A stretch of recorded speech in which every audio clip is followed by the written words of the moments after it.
Hello. Yes. I once again have my emotional support PNG. I need him. I need him here. He keeps me strong. Hello. Usually I like to play music that's relevant to the case that we're doing, but I played all the music that's relevant to this case last stream, so I just compiled a little playlist of songs that I like.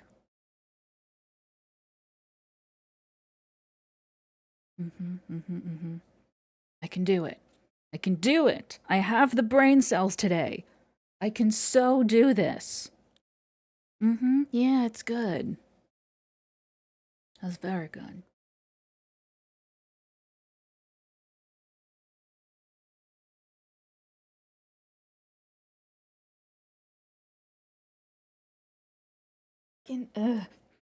I am finally, after forgetting for quite some time, I am going to order some little sleeveys for my hand tracker holder. Because I tried taking, because it's a 3D printed ring essentially, and it like separates at the top so I can put it around my neck. And it's very good, don't get me wrong. Thank you.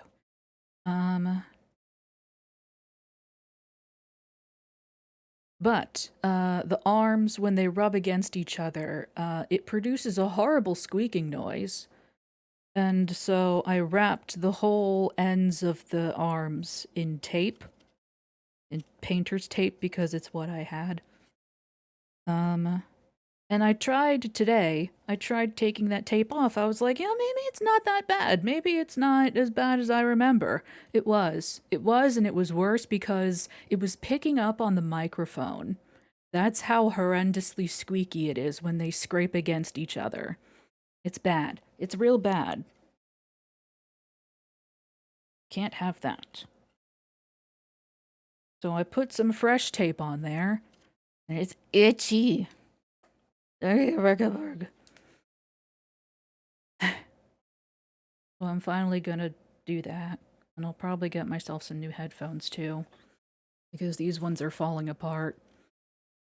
And the right ear cuff especially, I think it's like flattened somehow. Because I can feel the earphone part against my ear, and it's not supposed to do that. I'm almost positive it's not supposed to do that. So, you know, that's nice. And they just move around in the with the bleh. So yes, headphone shopping is imminent. Next week, on the 14th, Friday the 14th, so close to the 13th, but no, Friday the 14th, is the 6th annual Professor Palace's Lonely Hearts Club stream. Be there, or be square, or be with your partner if that's a thing that you have and like to do. I didn't get a definitive answer in the Discord. I have a Discord, by the way. For those who aren't in it, I have a Discord. There's a link. There's a link below the stream. You can click the big Discord button, it'll take you to the Discord that I have. I don't really do a whole lot with it, I kind of just announce streams there, and there's a general channel where people can post memes and pictures of Hatsune Miku. That is also acceptable, Viz. In fact, I encourage it. Yippee! But yes. In the Discord, I asked, do we want something chill or spooky for the Lonely Hearts Club stream? And we veered off track a little. Collective we. Something chill and spooky. I'm ignoring that chime because we just started. Which I don't think I have. Perhaps I shouldn't say spooky and I should say scary.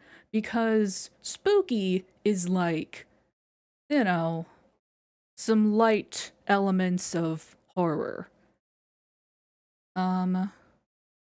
just kind of the aesthetic and at least to me, spooky is like the aesthetic without necessarily being frightening. And we're talking a scary game, not just a spooky, a scary. A game that will make me gasp sharply, maybe even get a yelp out of me. Honestly, I'm impressed with Dead Letter Department because, again, usually when I was playing Faith, for instance, something scary would happen and I would do a very sharp gasp. That's my usual. But Dead Letter Department managed to get a yelp out of me. How dare you?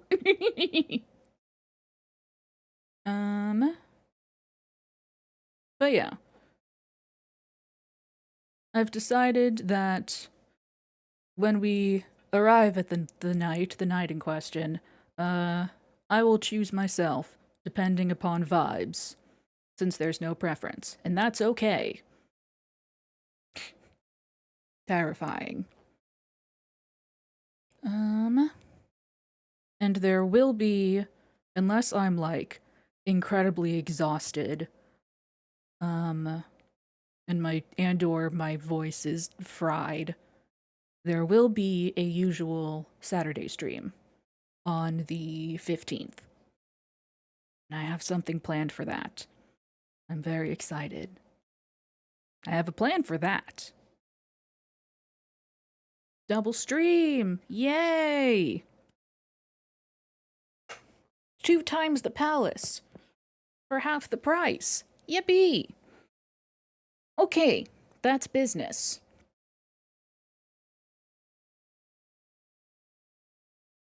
Previously on Phoenix Wright Ace Attorney Spirit of Justice. We are, in fact, Phoenix Wright the Ace Attorney. And justice has been spirited away because an innocent woman is accused of a crime. I tried. Our client is Miss Ellen Wyatt.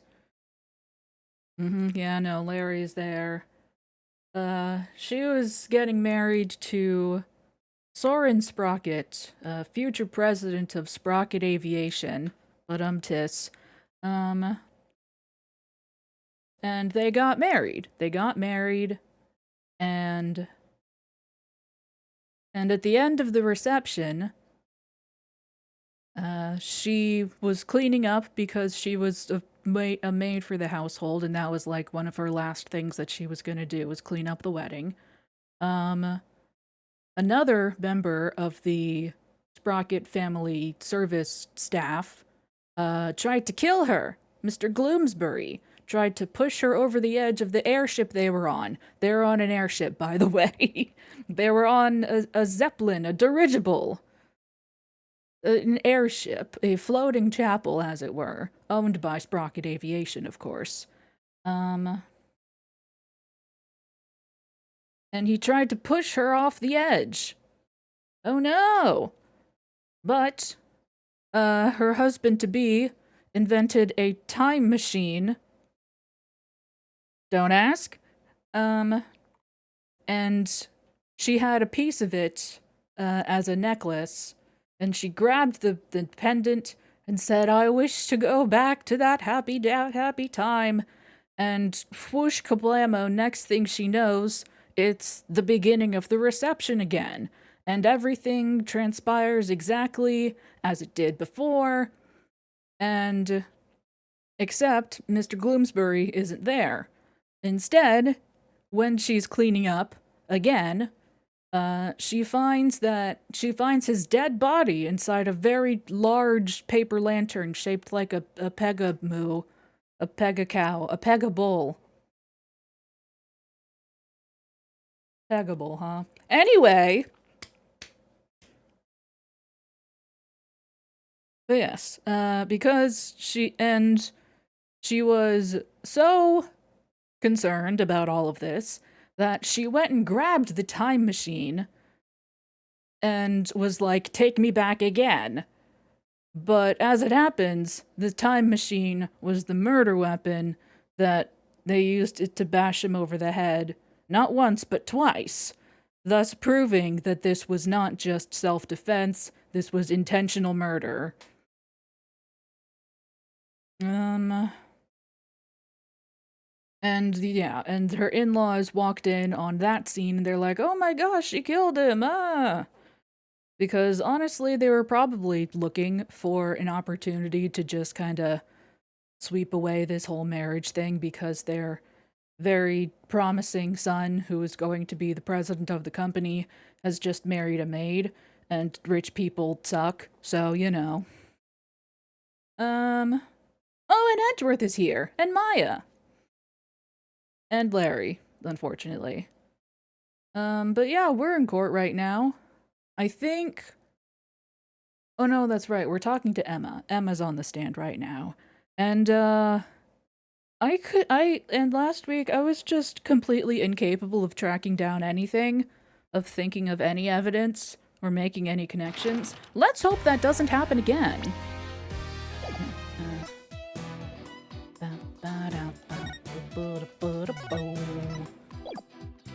Yes.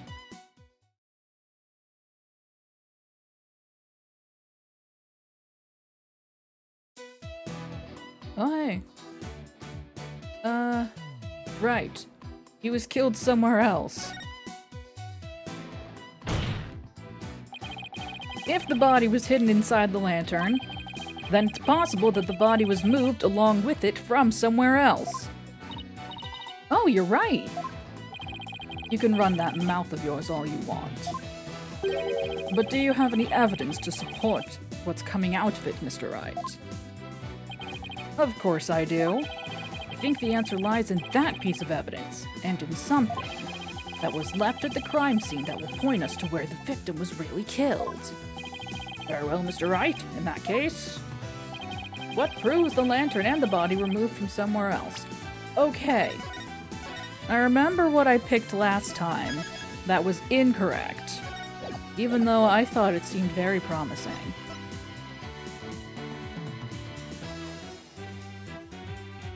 Take that! Okay, cool. Awesome. We're off to a great start. I love it. Wow, rude.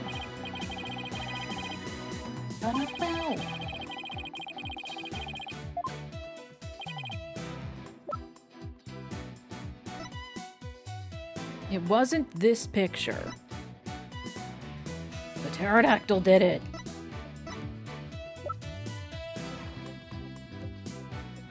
Is it just the photo of the victim? Is it that easy? Or is it this?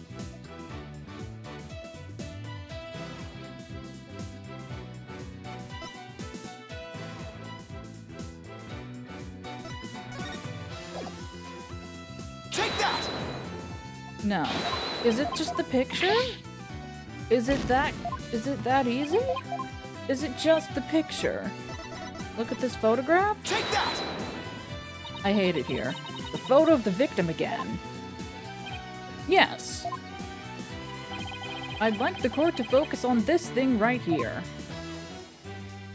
Oh no. Oh no, I have stick drift on this controller, I guess. Is it the petals? Take that. Take that! Flower petals, Mr. Wright.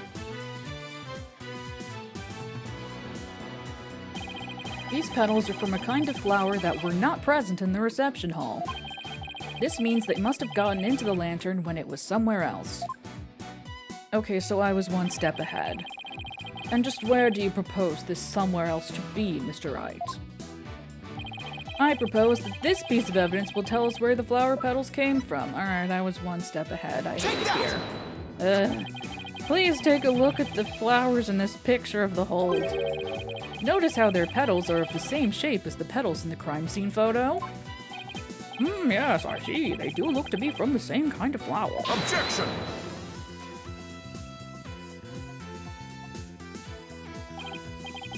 Is that really all you've got?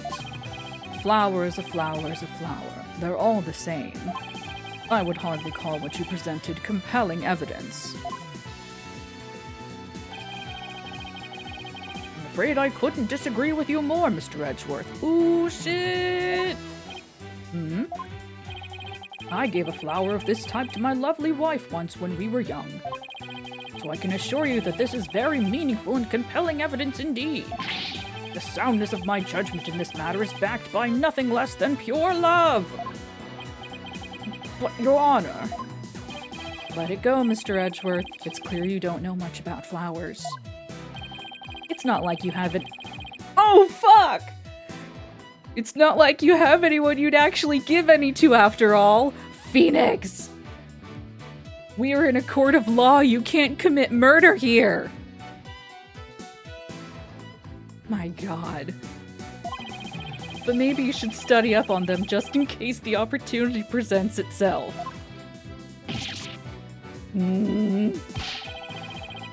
This from the man who only knows the names of 3 types of flowers. That's hardly relevant to the case at hand. The defense asserts it's highly probable that the victim was killed in the hold. If the body was then placed in the lantern and moved to the reception hall for some reason,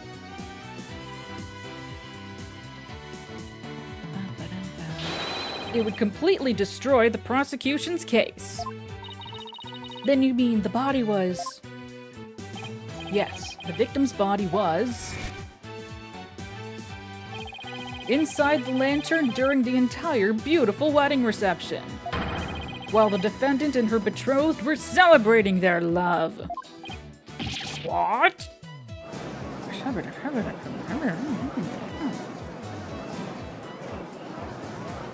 Objection!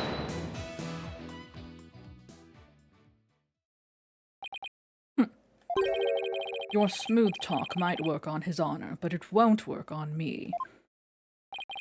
What are you talking about now? Take another look at all of the evidence and you'll soon see what I mean. I wish you would just tell me already. Detective Skye, I'm sure you've already figured out what I'm talking about, correct? Of course, sir. Mr. Wright is the only one here who hasn't. Why don't you leave this to me, Mr. Edgeworth? What about Maya? Did she figure it out? Very well, let's see what you can do. Detective Skye, please give your testimony to this court. The prosecution's rebuttal. The victim could not have been killed before the reception. The autopsy report states that the estimated time of death was after the reception. And that estimated time of death is correct. There's no way it could be wrong.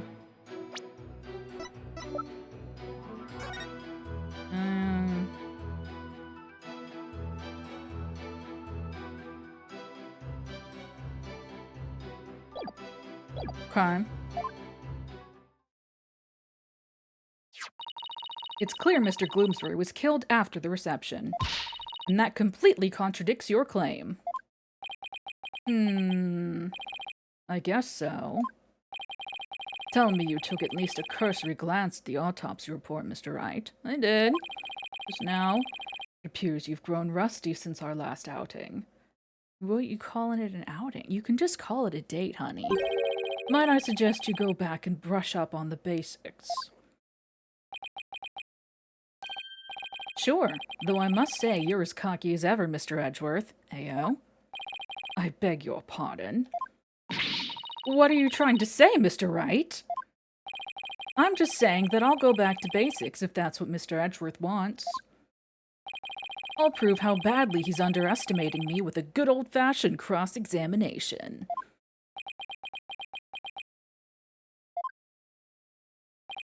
Very well, let's see you put your money where your mouth is, Mr. Wright. Boom, boom. But...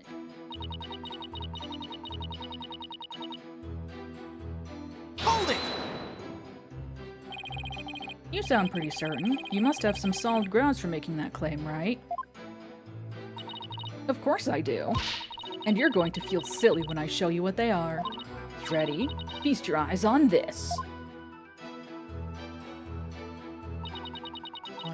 report. Hold it! I've read the autopsy report too, you know. Then you don't need me to explain it to you, right? How there's no way the victim could have been killed before the reception, I mean. Detective Sky, I think you've overlooked something big. I have? Why don't you take another look at the evidence? But I've already looked at all the evidence, and quite carefully too, I'll have you know. Detective Sky, do not be taken in by his verbal antics. He is simply bluffing as always. Right, sir.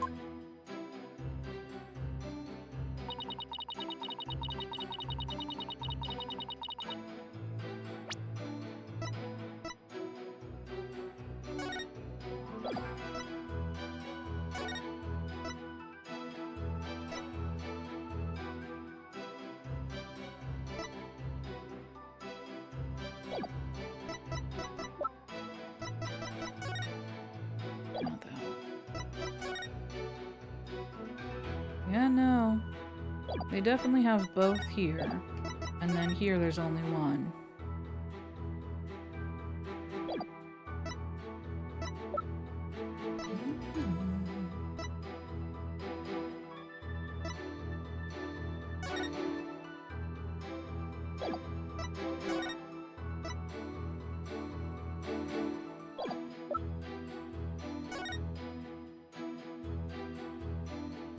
Hmm.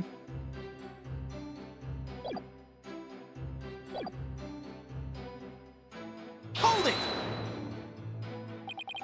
Is it possible that the culprit did something to obscure the real time of death? No, not in this case. There was no snow or anything to keep the body from decomposing. And there's no fridge on that airship big enough to fit a body into. So you've already checked into that, I see. It all comes down to the estimated time of death, doesn't it? Wouldn't the killer mess with the victim's time of death by keeping the body on ice? Yeah, no, I got it. I just wanted to see the thing. They had the means to. Prosecution is treating the estimated time of death as an absolute. But is it really? I take it you don't think it is, huh, Nick? In that case, we're going to have to find a way to convince them otherwise. Yeah. No, I got it, alright.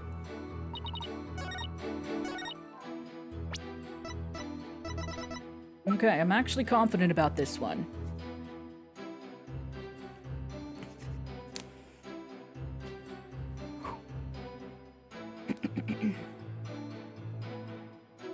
Objection! Objection! I admit that the estimated time of death does contradict my theory. Finally, and that means your theory that the victim was killed before the reception is still entirely plausible. Huh? What makes you think that? The killer could have falsified the time of death by using a certain item in the reception hall. Please take a look at this. And what is that contraption, Mr. Wright? It's a fog machine, Your Honor, used to create a special romantic atmosphere in the hall. And this machine could have been used to falsify the time of death. Yes, Your Honor, because this machine uses dry ice to perform its magic. Dry ice? Ah yes, the super cold stuff commonly used to make theatrical fog, right? I see. So your claim is that this dry ice was used to keep the body cold. Oh. In that case, I guess the victim could have been killed before the reception. Yes!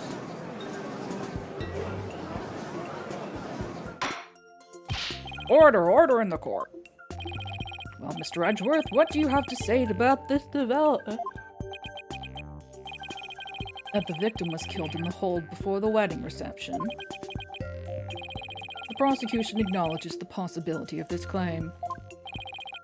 Hey, Jen. Escarpment?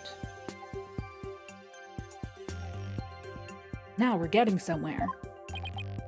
The prosecution would also like to thank you, Mr. Wright.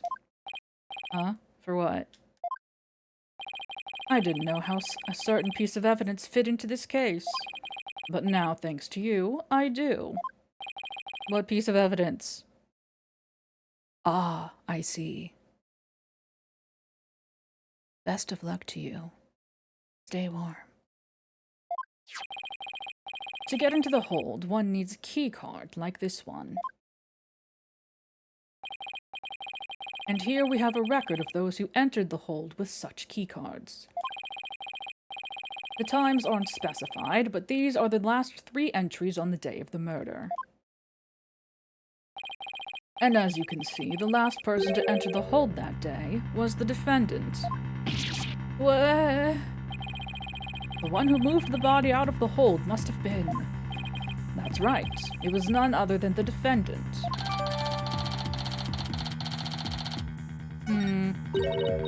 Hey Nick, take a look at this entry record. There are a couple of other names on here besides Ellen's. Hey, you're right. According to the entry record, Mr. Edgeworth, Pierce Nickety had also gone into the hold. Isn't it also possible that he could have been the culprit? Objection!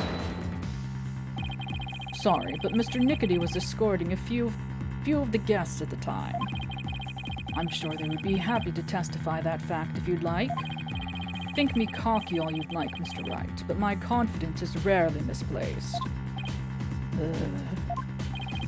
Now then, it's probably safe to assume that after killing the victim in the hold, the defendant moved his body to the hall in order to dispose of its seat discreetly. What do you mean by discreetly? The defendant volunteered to take care of the reception's cleanup personally. That means she would have had the chance to dispose of anything in any way she wanted, including taking the lantern off the airship without raising any suspicion. Don't tell me you didn't know about Miss Wyatt volunteering for cleanup duty, Mr. Wright. Oh, I did. I mentioned it in the beginning, in the recap. Yeah?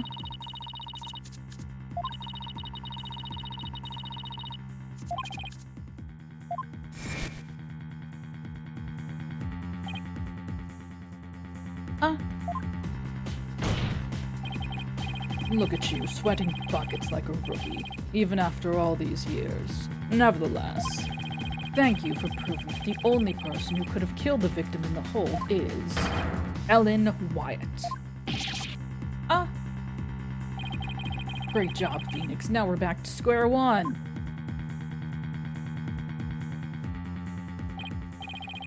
Perhaps you should ask Miss Sykes for some help in reviewing Defense for Dummies. Oh. Way to go, sir.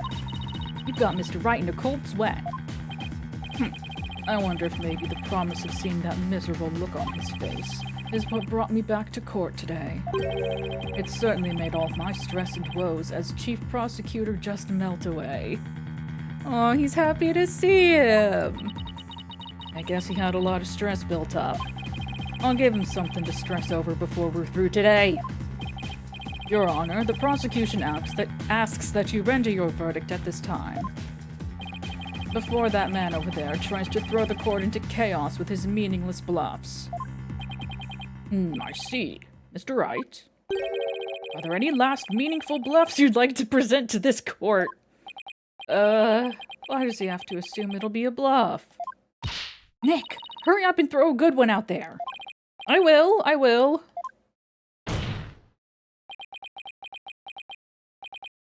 Well, alright then. Let's see. I've got it. How do you know it was Miss Wyatt who used her key card? After all, if it turns out that somebody else used her card, it would mean Miss Wyatt didn't do it. Interesting. And are you able to prove this bluff to be true? Yes, actually. I assure you I'm not bluffing, Your Honor. Well, now what? Wait a minute, Nick. I can think of a certain somebody who might have used Ellen's key card. You can. Remember? The one who was sneaking around in the hold in spite of not being a family member. Oh, God. Oh, that's right.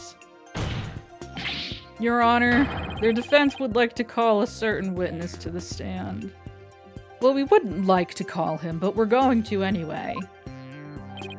I need the testimony of this person who may have entered the hold with Miss Wyatt's card. Take that! That's your witness? Are you saying that numbskull was on the airship? He never breathed a word about that to me.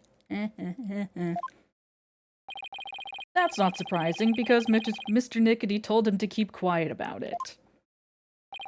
But Mr. Butts himself admitted it to me. He claimed to have found a way to sneak into the Flying Chapel's hold to see Miss Wyatt. This photo he took and gave to me is proof. Oh, right. Well, whatever. Then it was he who moved the lantern with the body inside to the reception hall. You know as well as I that with him, anything is possible. And this is one possibility we should definitely look into. I can't believe this. What in the world is he doing mixed up in this? Come on, Mr. Edgeworth. Remember what we've been saying since elementary school. When something smells, it's usually the butts. Exactly. That Larry. He'll pay for this. Well, if you want to extract your payment now, he's right up there in the gallery. Yikes. Bailiff, seize the witness before he makes a run for it. No, why does this stuff always happen to me? Sorry, Larry, but you brought this on yourself. Let us break for a 15-minute recess. I ask that both sides prepare for the next witness's testimony during this time. Yay.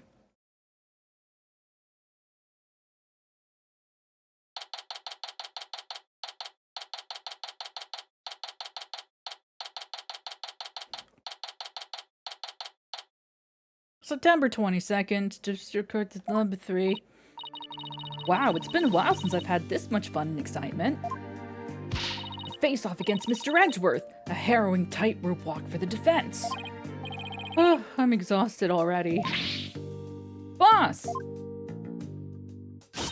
I'm here for moral support. Athena, are you all done practicing for Trucy's magic show? Well, to be perfectly honest, I sort of ran away. But that's because she was putting my life in danger, I tell you. I see. I think I'll need to have a one-on-one with her. You're really athletic and fit, Athena, so Trucy must think...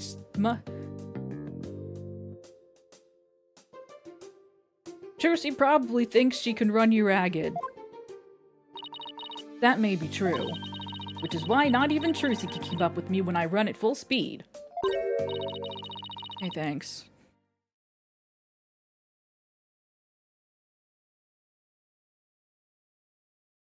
Huh, looks like you spoke too soon, Athena. Never underestimate the resourcefulness of a great magician. Hey, Mittens. Huh? Magical girl Trucy Wright is on the scene. No! Now, Athena, it's time to practice human combustion magic. Go on, douse yourself in this gasoline. But don't worry, it's a magic trick after all, so it's perfectly safe. Run away! Hey, you're not getting off that easily. Well, there they go. They get along so well, don't they? It reminds me of the good old days. You, me, and Pearlie. Oh, and Detective Gumshoe. Can't forget him. Everyone else has. We had all kinds of fun at the crime scenes back then, remember? Leaving me to do all the serious investigating, as I recall. Court will soon be back in session, Mr. Wright. Right, thank you. So Larry's the next witness, right? I can't wait to see what happens. Sadly, I can already imagine it.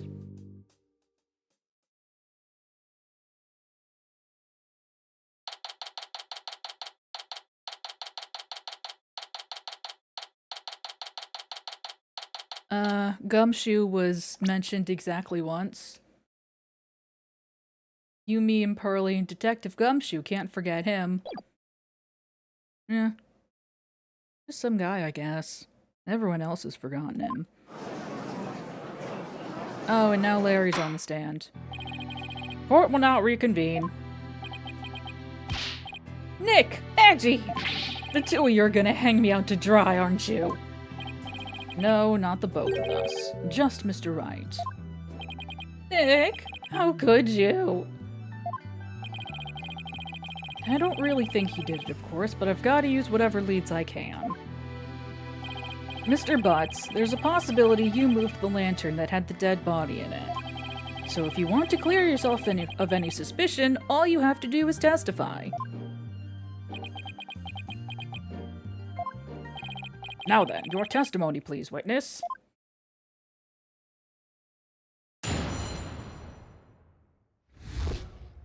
Nick is a jerk face.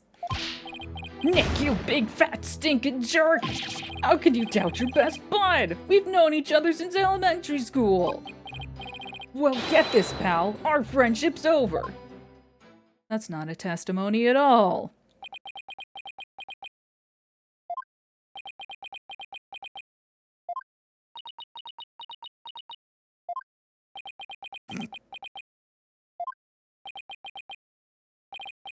Well, go ahead, Mr. Wright. He's all yours.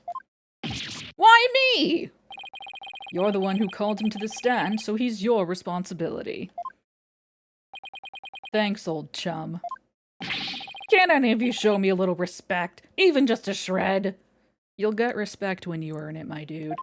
You may cross-examine the witness, Mr. Wright. I would if there were any testimony to cross-examine.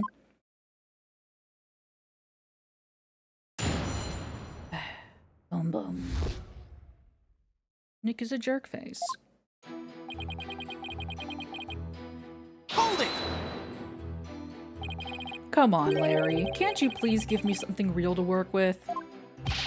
Don't think I don't know about your tricks. If I say something careless, you're gonna shove some evidence at me with a loud objection and a super smug look on your face. Yeah, well, that is my job. And if I get found guilty, how are you gonna take responsibility for what you've done? Why should I take responsibility for just doing my job? You heartless jerk. Don't you have any compassion for me?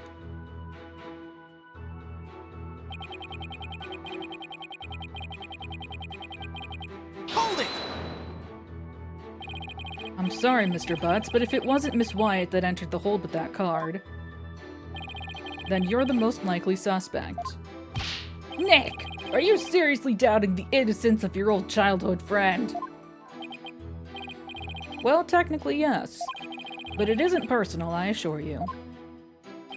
A true friend would believe in me no matter what. Can't you see my tears? Don't they mean anything to you? Nick! Nick! You don't really think you can cry your way out of this, do you? Okay, fine! In that case...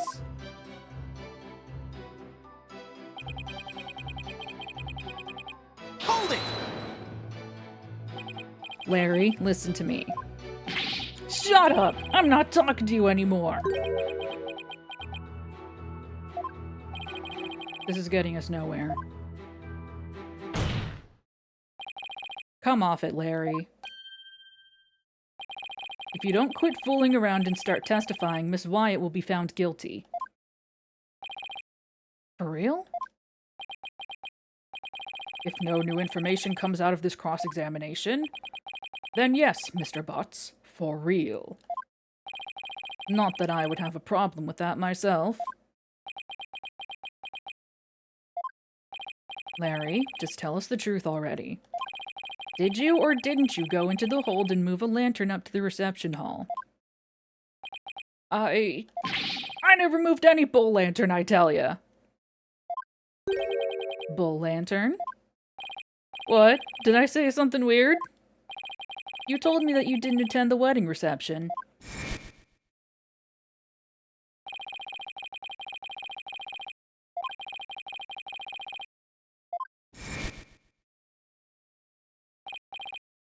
Yeah, so what?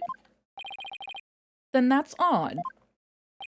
No one in this courtroom ever mentioned the... Surely you could have... That's not...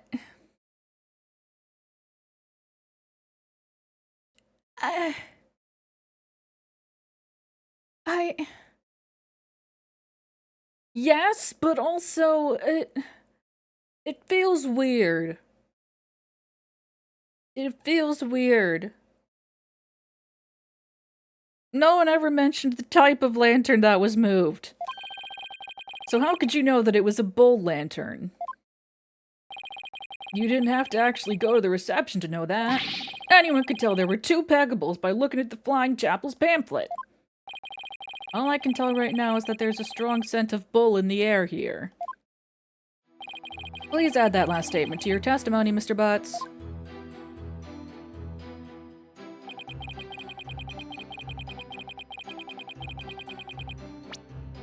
Hey, look, a pamphlet. Objection!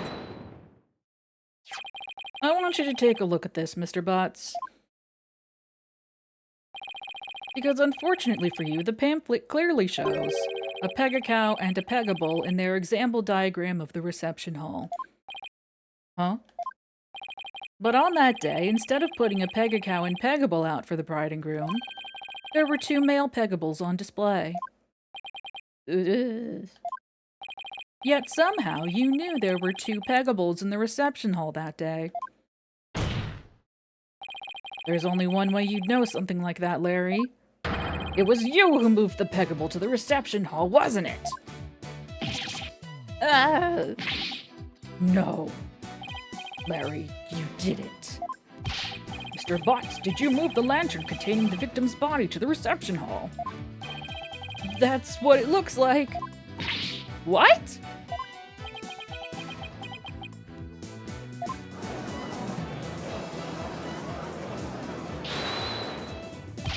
Wait, Nick! You don't think I'm the murderer, do ya? You and Mr. Gloomsbury were fighting over Miss White, and you ended up killing him.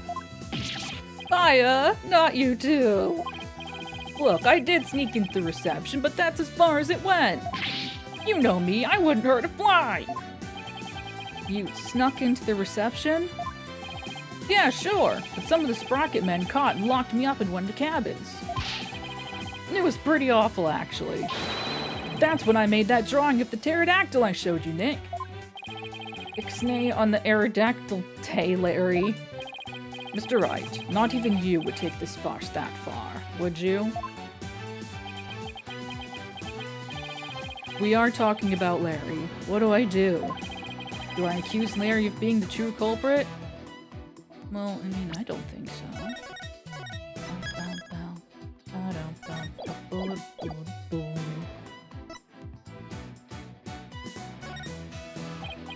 No, you're right, Mr. Edgeworth. Mr. Butts didn't have a reason to kill Mr. Gloomsbury. He might have had an imaginary reason to kill Soren Sprocket, sure, but not Mr. Gloomsbury. After all, he did steal Mr. Sprocket's bride and try to elope with her. Just because I tried to steal somebody's bride doesn't make me a murderer. I believe you, Larry, and I don't think you killed anybody either. You would never do anything like that. Nick, old buddy, old pal. I knew you'd come through for me. Funny that, considering your sworn testimony just now that we were through. Mr. Butts, it's time you told this court the whole truth. Understood?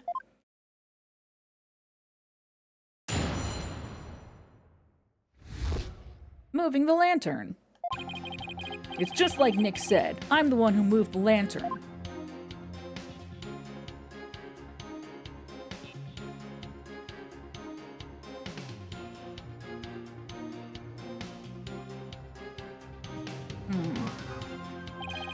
I was poking around the reception hall before the main event and saw a lantern was broken. There was a note on it that said exchange with the one in the hold, Ellen. So I decided to do Ellie a favor. God damn it.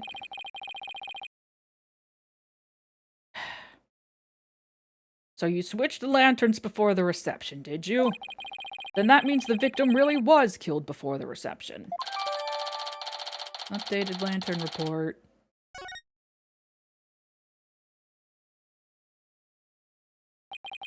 It would appear that Mr. Butts completely fell for the defendant's scheme.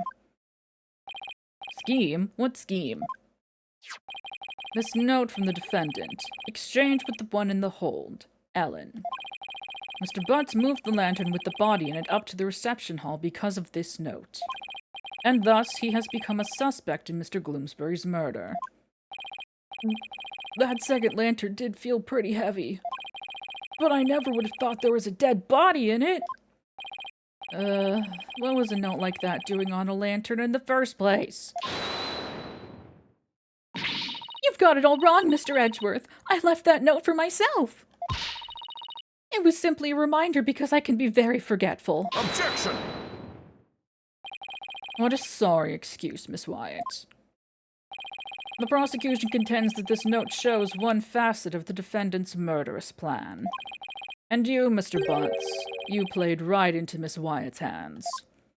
No way, Edgy, I don't believe it. Objection! Do you still really believe Miss Wyatt to be the culprit, Mr. Edgeworth? Of course, my stance on the matter remains unchanged. If you think I'm wrong, then prove it with your cross-examination. Gladly. Hey, do I have that note now? I do not. Thanks. Can I have it? Pretty please? Seems like evidence.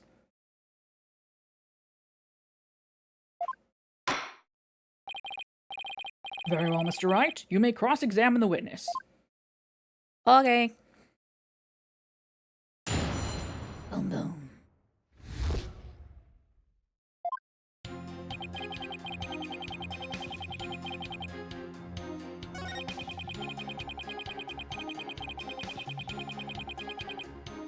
Hold it!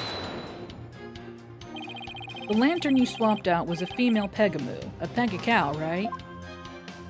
Yeah, I guess. Why did you replace the female lantern with a male one? Because I was too busy trying not to get caught. I didn't have time to check for little details like that. If you didn't want to get caught, you could have just left well enough alone, you know. Whatever. Anyway, when I took a look at the broken lantern, I saw...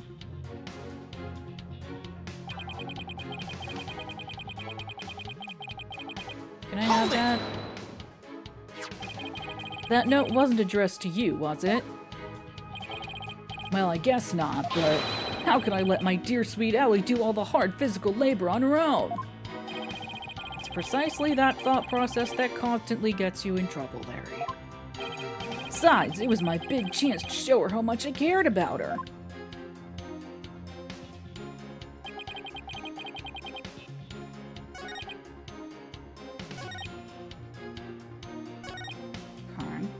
Hold it!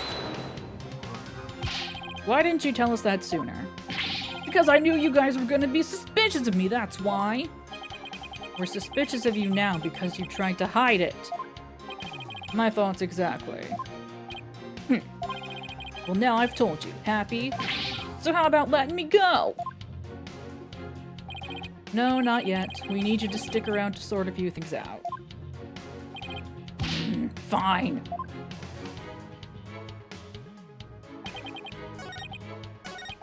Hold it! Nobody saw you the whole time while you were switching the lanterns.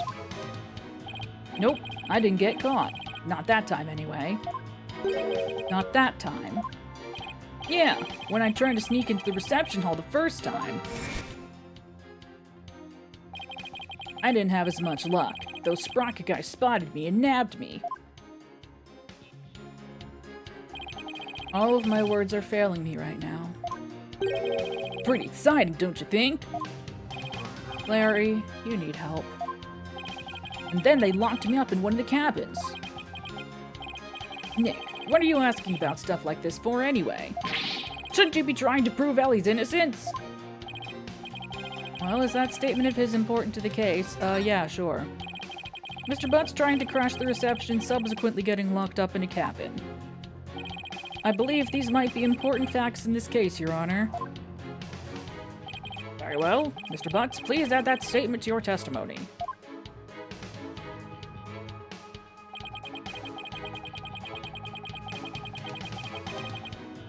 Hold it! So you got locked up. Then what happened? I broke out. Then I started looking for Ellie and wandered into the reception hall again. That's when I saw the broken lantern and replaced it. Even after they caught you and locked you up, you still went looking for Miss Wyatt. But hold on a minute. What is it, Nick? Maya, doesn't something seem weird to you? Larry is saying he replaced the lantern after he broke out of the cabin. That's right. Oh wait, huh? You're right. It doesn't make much sense, does it? Mr. Wright, have you found an inconsistency in the witness's statement? Yes, I believe so, Your Honor. Mr. Butts moved the lantern after he broke out of the cabin, but that contradicts with this.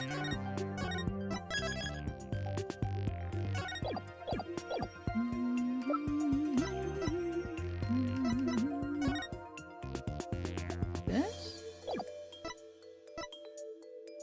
Yeah. Take that! And in what sense does that piece of evidence contradict with the statement? It doesn't contradict it at all, does it? Indeed. What? What? Hold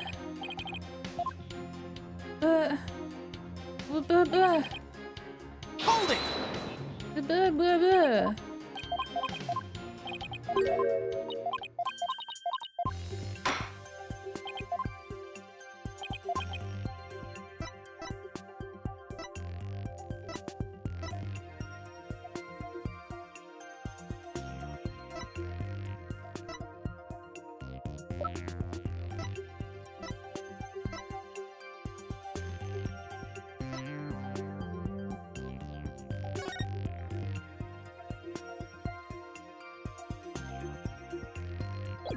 The picture? Take that!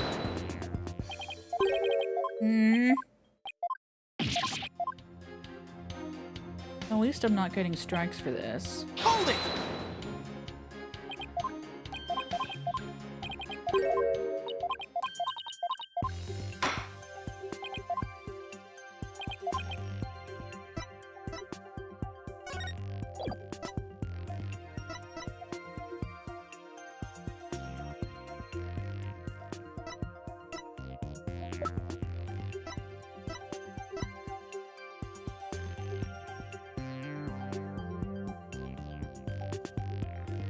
I'll be honest, I don't know. I thought this was pretty solid because it shows the bull in the background, which implies that the lantern had already been swapped out. Take that!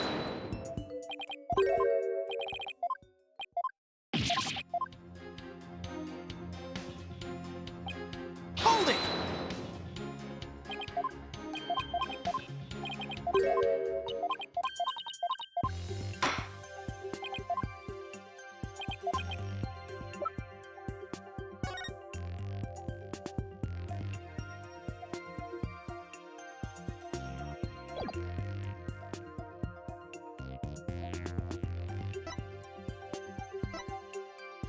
Take that! Eh. Hold it!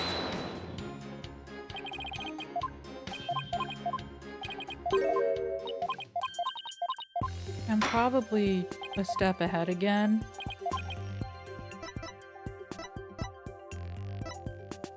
Is it the lantern? Take that!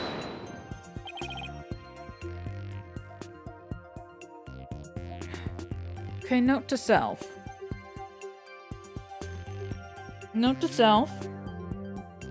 When talking about a thing, present the thing that you're talking about. I guess. Is that? Yes, it's the broken lantern, Your Honor. Mr. Butts, what you're saying doesn't make any sense at all. What? Why not?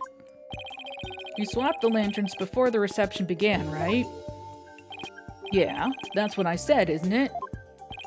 But you also just said that you swapped the lanterns after you got locked up in a cabin for trying to sneak into the reception. In other words, you're saying you swapped the lanterns both before the reception and after the reception took place. That certainly doesn't make any sense, does it? Mr. Butts, did you swap the lanterns before or after the reception? Which was it, before or after? There's a world of difference between the two. Well, Mr. Butts? I guess I can't expect guys like you to understand. Oh, God. In a nutshell, it was both before and after the reception. What? I tried to sneak into the first reception and got locked up. The first reception? Uh-oh, I don't like where this is going. Then, through the power of Ellie's pendant, time got rewound, and we went back to the time before the reception. It was after that when I replaced the lantern. So it was both before the reception and after the reception. Get it? We went back in time to before the reception. So of course the reception would take place one more time after that, right? That's why what I said makes perfect sense. Mr. Wright, what in the world is the witness talking about? Has he developed some sort of intellectual ailment I'm not aware of since I saw him last? Well... None of the sprockets seem to remember the time skip, but I do. And Ellie remembers it too. I think the power of our love for each other made that miracle happen. Mr. Wright, I'm sorry, but would you please translate this man's gibberish so the rest of us can understand? So now I have to be the one to explain about the whole time travel thing. Go on, Nick. I know you can do it. Looks like you don't have much choice, Nick. To heck with it. I can't lose any more of my dignity today anyway. The defendant, Miss Ellen Wyatt, has told the defense the following strange story. She said that after the reception ended, she was attacked by Mr. Gloomsbury. She claims that as she was being assaulted, she made a wish upon her pendant. Please take me back to that blissful moment. In doing so,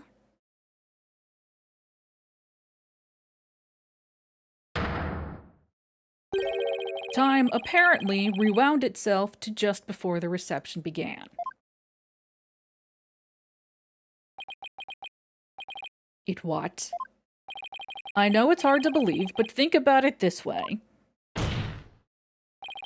Through the power of the pendant, both Ellen Wyatt and Larry Butts experienced time travel. What?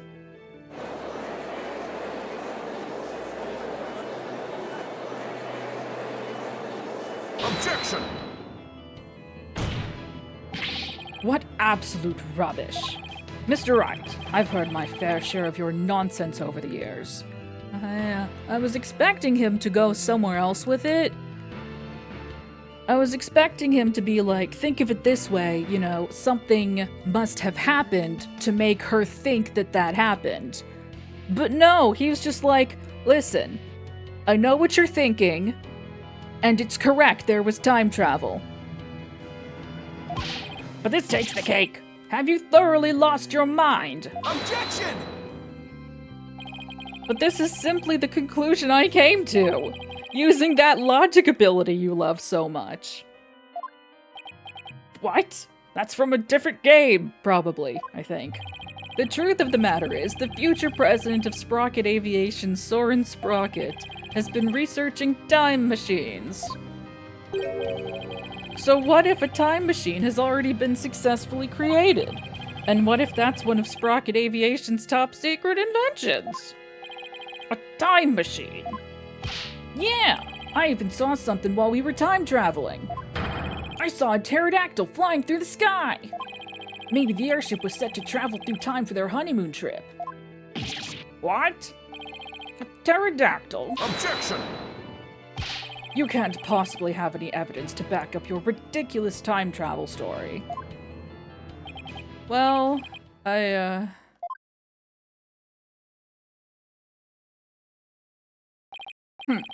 I thought. In any case, I now have the evidence to prove that you're no more intelligent than Larry. Not so fast now, Edgy. I'm not the same old Larry you used to know. I'm worse. Oh. You want evidence? I've got your evidence right here. This is a photo I secretly took of the first reception. What? What?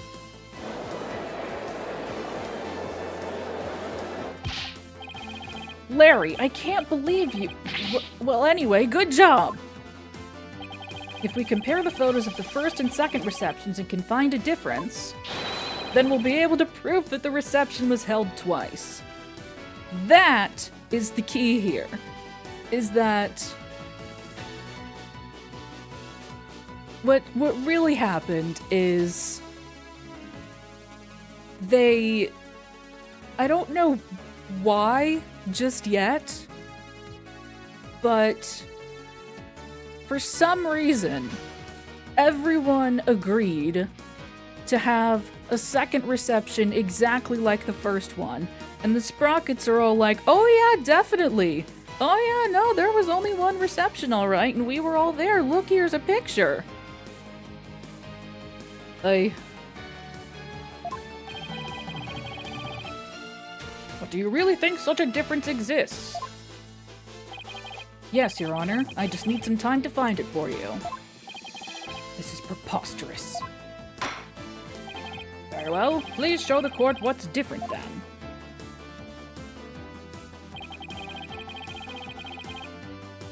Oh boy.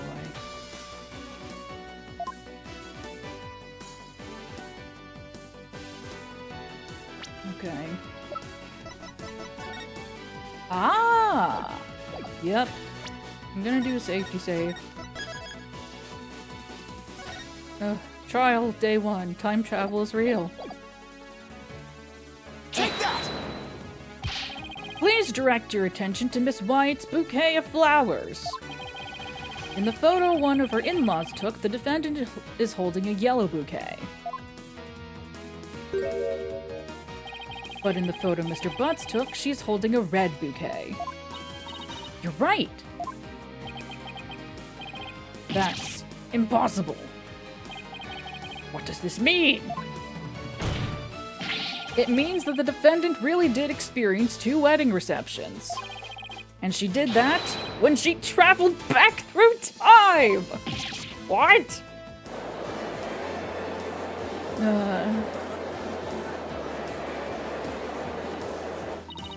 Nick!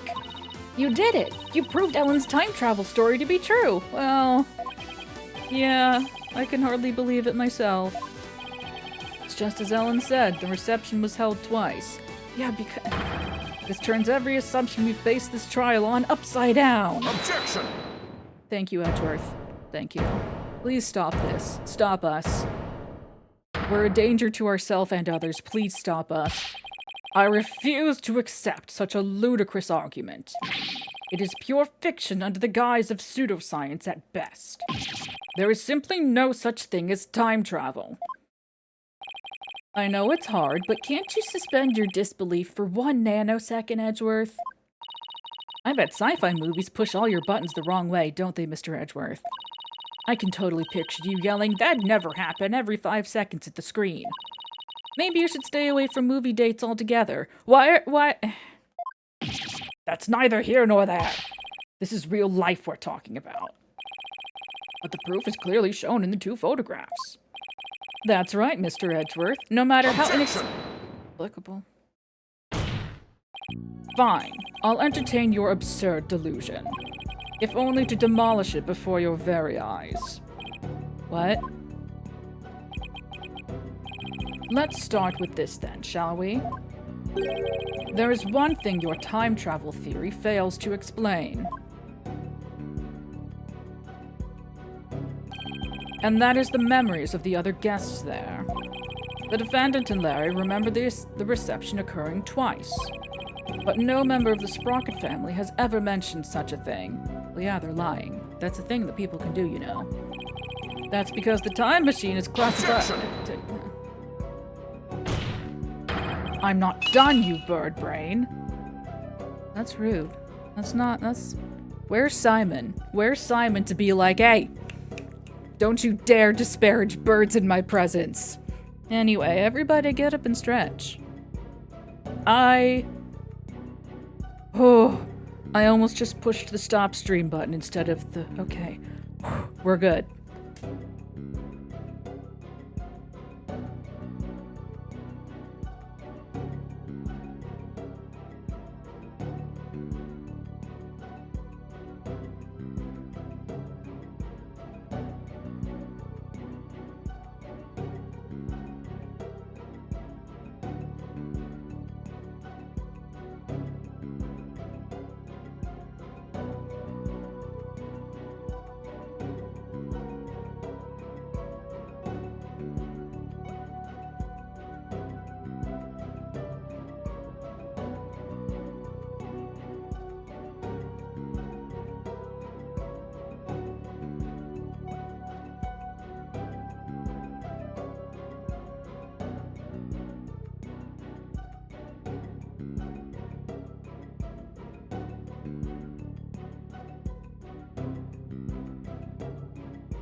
Oh.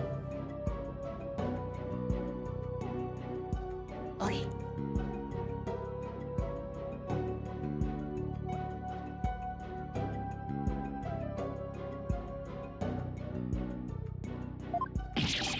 Bird brain. As I was saying, if the entire family had been sworn to secrecy, then why hadn't they sworn the woman who was marrying into the family to secrecy too? Was they all ganged up on her? That's a good point. Honestly, all it takes is a little common sense, Mr. Wright. Even still, how do we know that the trip through time did not really occur? There is proof in the photos that it did. Besides, if time travel doesn't exist, well, I'd be a little disappointed, frankly. I was hoping to go back to the days of my youth. You mustn't allow yourself to be taken in by Mr. Wright's whimsical tales, Your Honor. I've read about it in various literature, you see. And they all say that time travel is just not logically feasible. Maybe your argument was just a little too nonsensical, Nick. Yeah, you think? Well, in that case, why don't we put common sense to the test? Excuse me. The defense would like to call Mr. Common Sense to the witness stand. The wedding reception was held twice. The photos are proof of that. But it wasn't because of time travel. It's simply because the reception had actually been held twice. Isn't that the most reasonable way to interpret the situation? Would you care to elaborate, Mr. Wright? If time travel doesn't exist, then there's only one way to make sense of what happened. Somebody must have orchestrated this strange phenomenon, and that somebody is... Okay, hang on. Hang on, wait. Hang on, wait. I gotta. Such a mysterious phenomenon could only have been caused by the gods themselves. Suppose the gods would be able to rewind time, or make the wedding reception happen twice, wouldn't they? Indeed they would, Your Honor.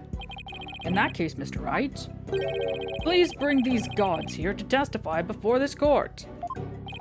Maya, do you think you could, not a chance. On behalf of the gods who can't be here today, please have some divine punishment. I knew I was reaching with that one. Something more grounded next time. Yeah.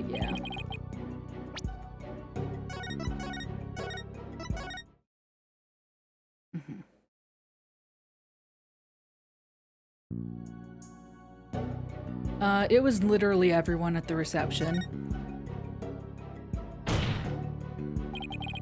What if all of the guests at the reception conspired together to hold the reception twice and keep quiet about it? What? And for what purpose would they conspire to do such a thing? I don't know. Well,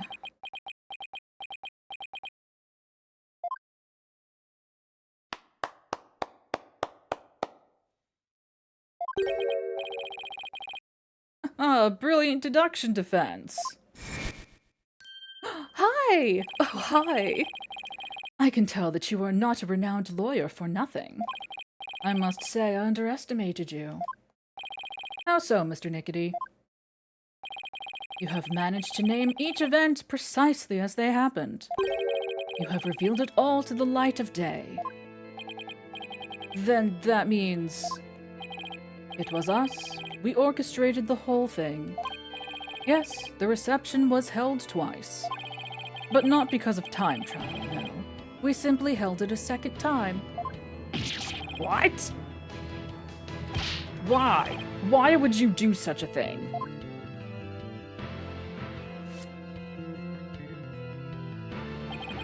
To make it as though the murder Miss Ellen committed never happened. Master Soren figured that if Miss Ellen, who'd killed Gloomsbury after the first reception, experienced the reception one more time, she would think it was all a dream. It was he who ordered us to make it happen. However, only a few, myself included, knew of Miss Ellen's crime. Are you saying most of the guests attended 2 receptions without knowing why? Indeed, they needed no reason. Master Soren told them to do it, and do it they did. That is the Sprocket way. Then who hid the body in the lantern? We did. But we did not anticipate the petals finding their way in, nor the actions of Mr. Butts. Okay, so you're an accessory. You are all accessories to murder. And that's how you intended to cover the whole situation up. There is just one thing everyone here has wrong. The real scene of the murder was not the hold, it was the Vista deck. What? Then Miss White's recollection of the events must be correct. I admit we tried to cover this incident up. But the fact that Miss Ellen killed Gloomsbury is undeniable. No, I can deny it. This is quite a turn of events.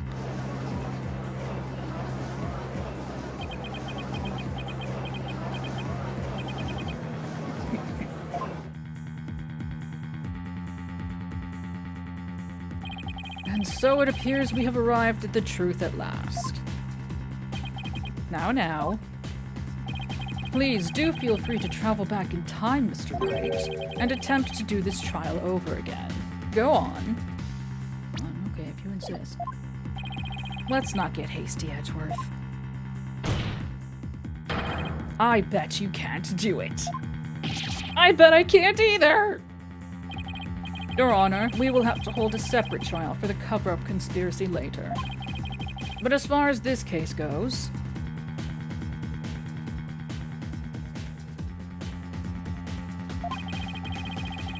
I believe we are ready for your ruling.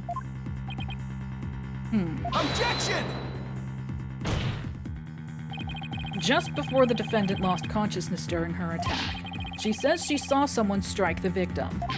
It's possible that this third party is the true culprit. Objection! You still want us to believe the defendant's words? Perhaps you've lost more than your touch during your time abroad. This third-person nonsense is nothing but rubbish, and you know it. Objection! But by the same token, how can we trust those who conspired and lied to fool this court of law? That's a good point. For all we know, they might still be hiding something. You never know when to quit, do you? You love that about me. Now, calm down, both of you. Kiss and make up. In any case, there isn't enough trustworthy information yet for me to render a verdict. I suggest we continue the trial after both sides have investigated the matter further. Very well, Your Honor. That was close. Mr. Nickety, as for you and your cohort's attempts to cover up this crime, your case will be brought to a separate trial following the resolution of this current one. Understood, Your Honor. Well then, this concludes today's trial. Court is adjourned. Bang, bang.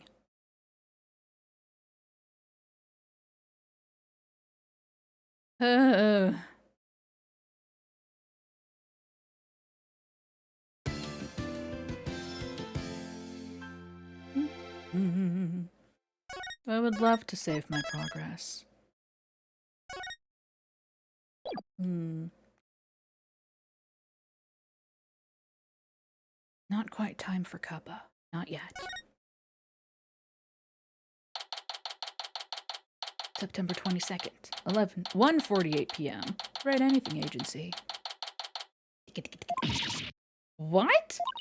So the whole time traveling thing was just a ruse put on by the guests at the reception? Looks like it. I knew there had to be some kind of trick to it. Wow, 2 wedding receptions. Can you imagine? Wonder how much that must have cost them. I have no idea. But if you have to ask, you're not rich enough to want to know.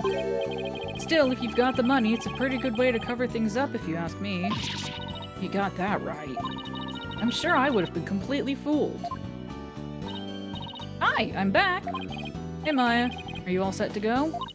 Yep, ready when you are. So, what should we start with? Let's start with reviewing what we learned at the trial. What Ellen thought was time travel was really just a performance put on by the Sprockets. But other than that, it seems that what Ellen told us was actually all true. So what really matters right now is the identity of the mysterious person Ellen said she saw while she was being attacked. So who is this mystery person? I don't know, Athena, it's a mystery. That's the million-dollar question, I'm afraid. But if we want to clear Ellen of any suspicion, then figuring out who they are is key. I think I'll take toilets for 200 instead, Mr. Wright. Well, at least there were only so many people on that airship that night. And we know who the mastermind of the whole cover-up plot was too, so that's good. I mean the groom, Soren Sprocket, right? Exactly. He might know something that could help us out. So then, what am I doing here? Oh, hi. I'm a very busy man, you know. Well, all the other people involved are Soren's family members. So I thought I'd better start by interviewing you. Even if I probably shouldn't trust a word out of your goddamn mouth. Oh man. I have a really tight schedule, but... Nah, heck, what are friends for, right? Okay, pal, go ahead. Ask me anything. You do remember it was you who came to me for help in the first place, right? Hang on one second. How's Charlie? Okay, it's the same thing. We already got the achievement for checking on Charlie, but I had to be sure.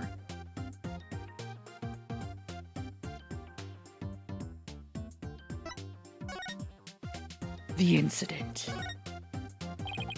I want to go over exactly what happened when, before I step outside this office again. I don't know if we ever get paid. Do we work pro bono? I don't. However much we make, it's not enough. Yeah, no. Since you were there, Larry, do you think you could help me get it all straight in my head? Oh, if I gotta.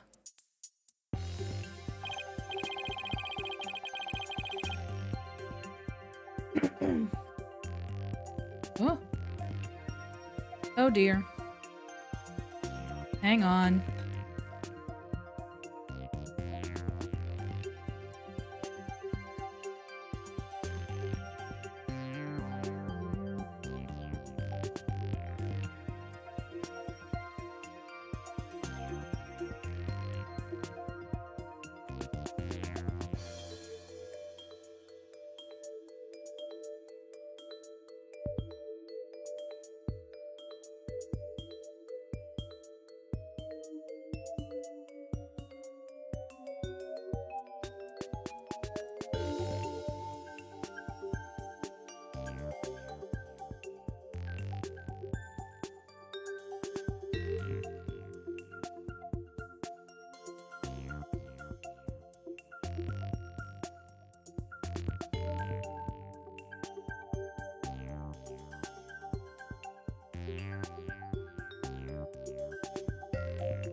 Wait.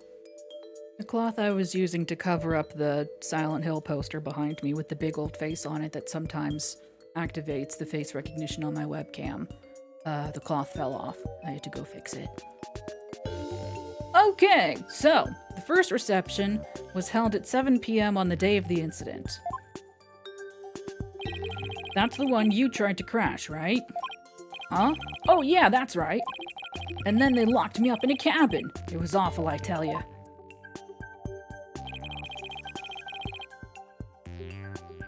Too bad we're not here to focus on you, Larry. And then the incident occurred after this first reception around 10 p.m. Ellen was attacked in the reception hall by Gloomsbury. He forced her out onto the Vista deck and was just about to kill her. But Ellie fought back and ended up killing Gloomsbury instead. No. To cover it up, the family quickly threw together a second reception. That's what Edgy's claiming anyway. But I know my Ellie didn't do it. The key point here is the mystery person Ellen said she saw strike Bloomsbury just before she passed out. Did you see anybody sus skulking around that day? Nope, not a soul. Because I was locked up in a cabin at the time. But you managed to escape and sneak back into the reception hall. That's when you switched the lantern in the event hall with the lantern in the hold, right? Did you see anybody then? Nope, the place was completely deserted. I guess because that Pierce Butler guy had everybody gathered together somewhere. That makes sense. He must have been going over the cover-up plan with them. So clearly the murder had already happened by the time Larry got out. They must have gotten everything ready fast and had the second reception soon after that. Then after that second reception, Ellie went to clean up the reception hall. And as luck would have it, that's when she found the body and the lantern I brought up. I tried to do something nice for Ellie out of the goodness of my heart, and this happened. We still don't know exactly what happened during the actual murder itself. We'll just have to look into it, along with the identity of that mystery person. Alright, here's my bet. Here's my bet.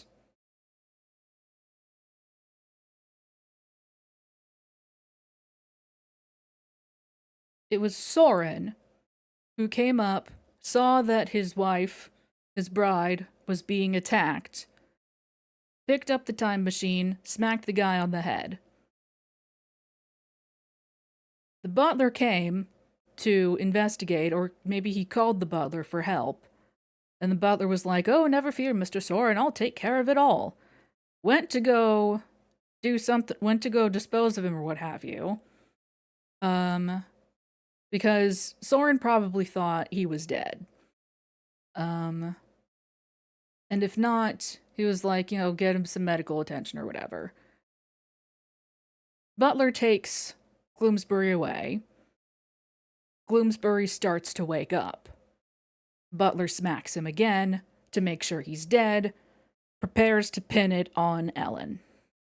Or maybe prepares to try and just make it all go away.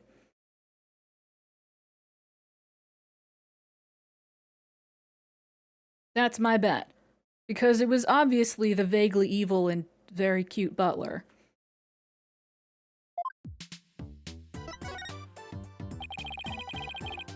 So while the murder was taking place, you were locked up in a cabin.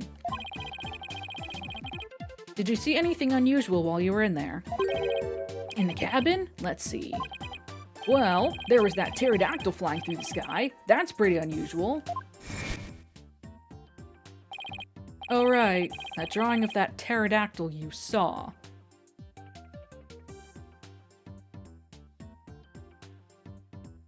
Still trying to figure out what could be that kind of shape that he would have seen.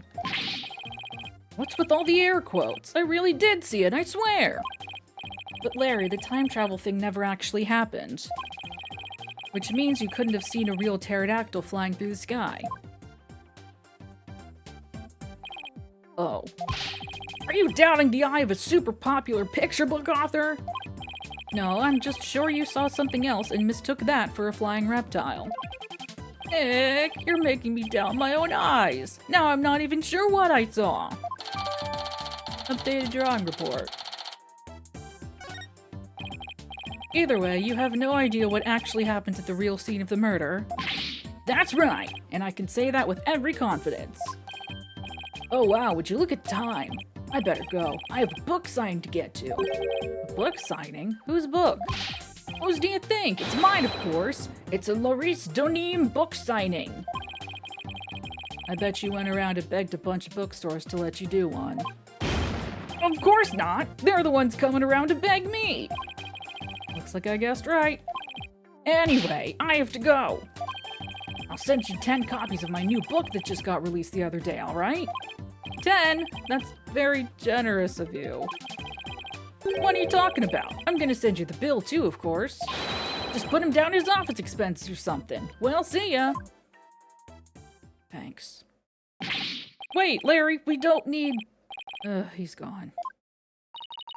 I'll take a copy, boss. Oh, and make sure it's signed.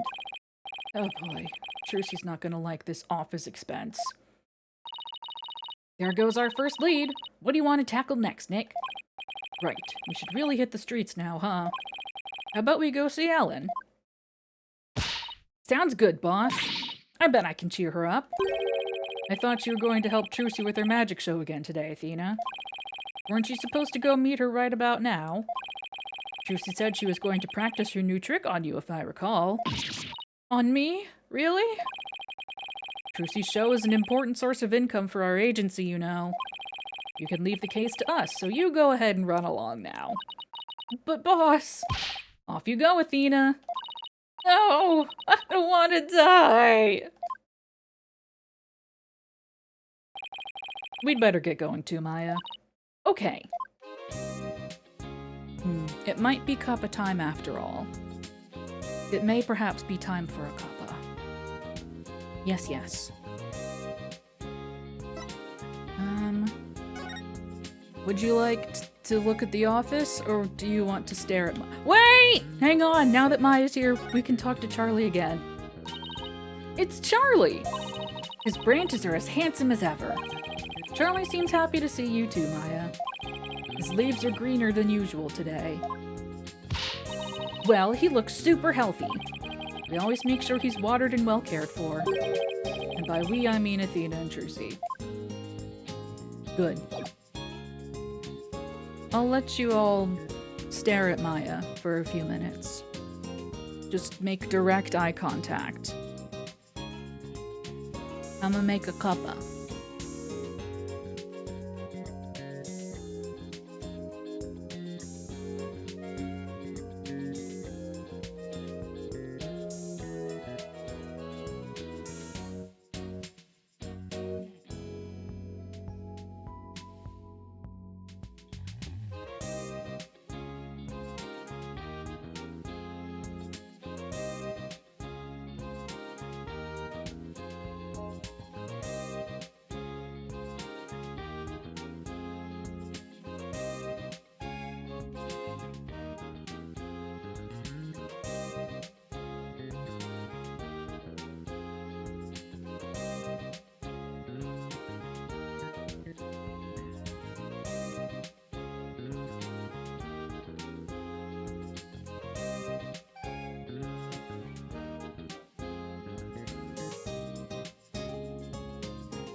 It's like one of my Japanese animes.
Hello.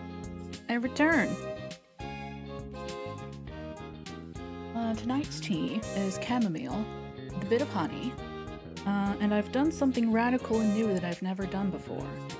And I've added milk, specifically oat milk, to my tea. Because we were talking about milk earlier in chat, and I was like, wait a minute, that's a thing that people do, is they put milk in their tea. So I'm about to try it here right now.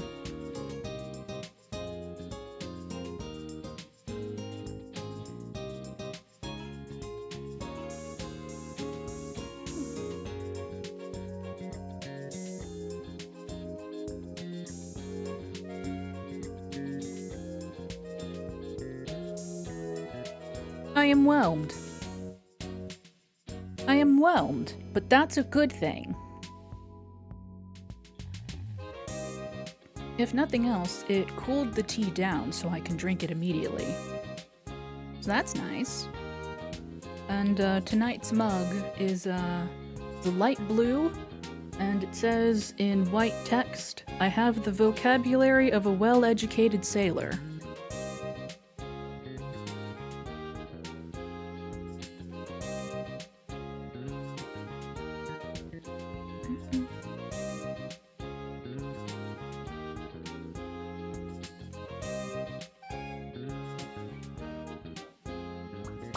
Okay.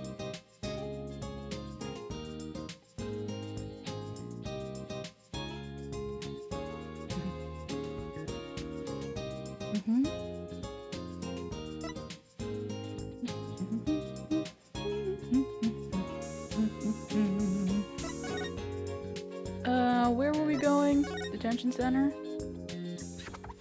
Oh, hi, Alan. Doing well, I see.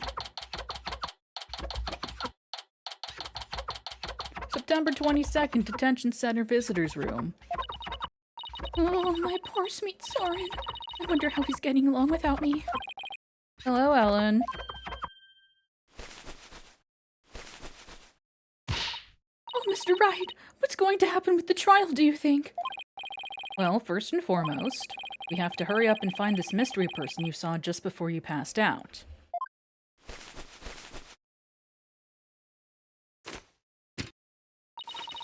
Do you think that person could be the real killer? It's quite possible, and if we can prove that, we can clear you of all charges. Actually, would you happen to know where Soren is right now? He's usually busy with meetings all afternoon, but he should be home by evening.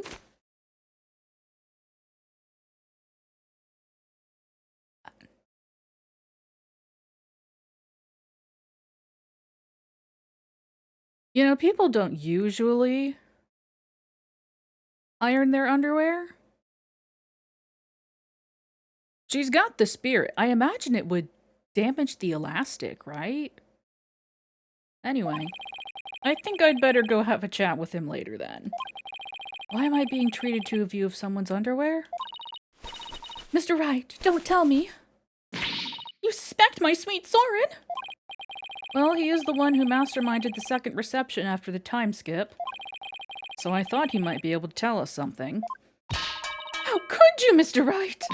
You can't possibly think my Soren would never kill anyone. All right, just calm down. Stop banging things. Stop it. No, not if you're accusing my Soren.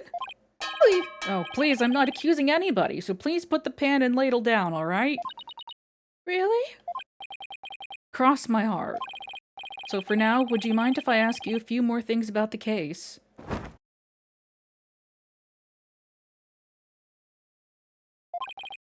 Better be careful not to provoke her. Hello, ma'am.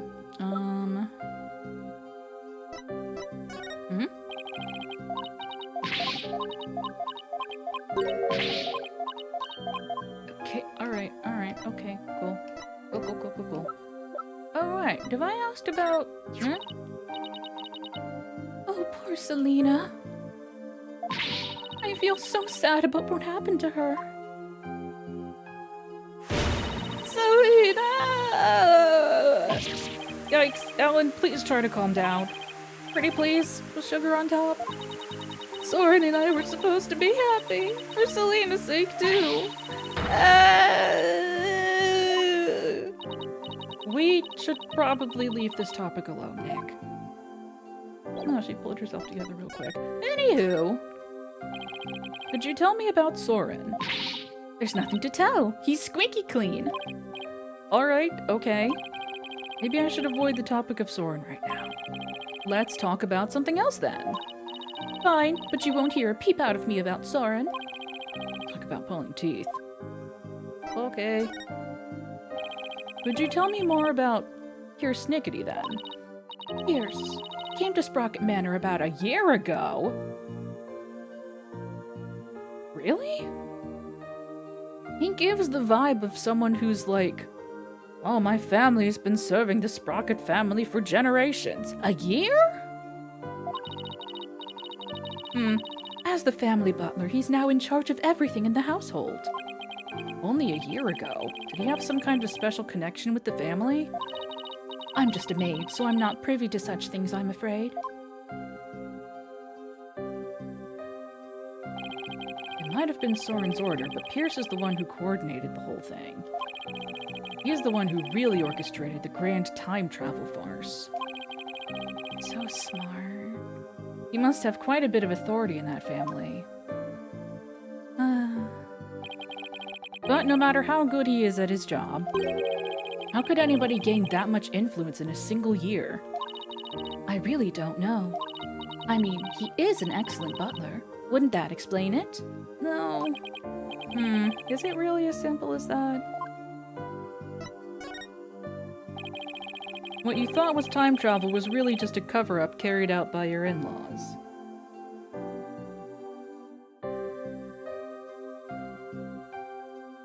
With every single character? Or just like the main cast? Because every single character, we'd be here all year. Pierce said Soren was the one who ordered the whole thing. I still can't believe it, even if the second reception was fake. Soren would never use time travel for something like that. He's very serious about his time machine research, you know. I heard there's a reason he's researching time machines, actually. Something about something he wishes he could change. But isn't the whole idea of traveling back in time itself a little fantastic? I don't think so. After all, Soren said real time travelers do exist. Really now? You think you know someone who actually traveled through time? That's right. I haven't seen it personally, but Soren said as much. So I believe it. Somebody who actually traveled through time, huh? Pretty hard to believe. Thank you, Ellen. You're going out to do your investigation now, aren't you? Yes, that's right. Please make sure you don't cause Soren any trouble, okay? I'm afraid I can't promise you that. What?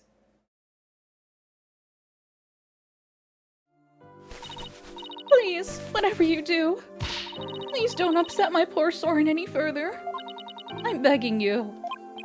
I'll do my best not to cause him any unnecessary trouble. Oh, I couldn't bear it if Soren ever came under suspicion. I'd rather be found guilty myself. Yikes. Ellen, please, don't work yourself up like this. You don't want Soren to worry, do you?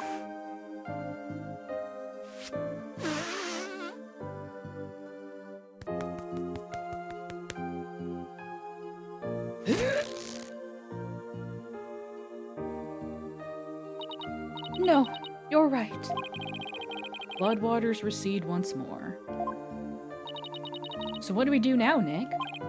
Well, Ellen said Soren is usually in meetings until the evening, so let's save our house call until then. Why don't we go to the mooring dock and figure out our next move from there? Roger, Nick. Okay.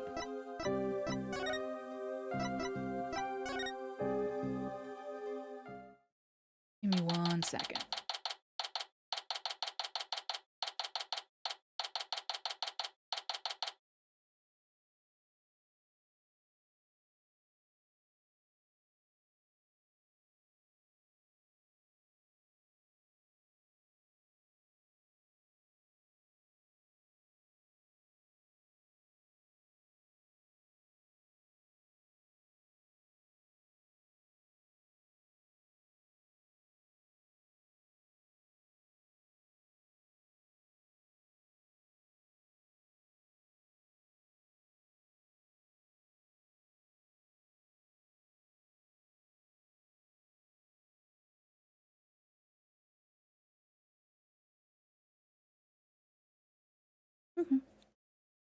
September 22nd, mooring dock.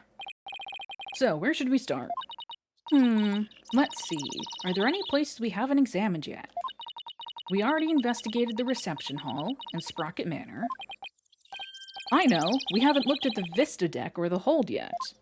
Hey, you're right. We still got some pretty important places left to examine, don't we? The Vista deck is the actual scene of the murder, right? And the lantern with the body in it was stored in the hold. I think there's a good chance we'll find some important clues in those locations. Do we know how to get to the hold? Good question. We do have a map. I think it was labeled in that diagram of the airship in this pamphlet. The diagram. There it is. Ding, ding.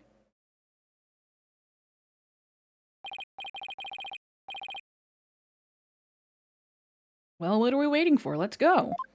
Can we get in there? We don't have a card. Well, do we have Ellen's card? We sure don't.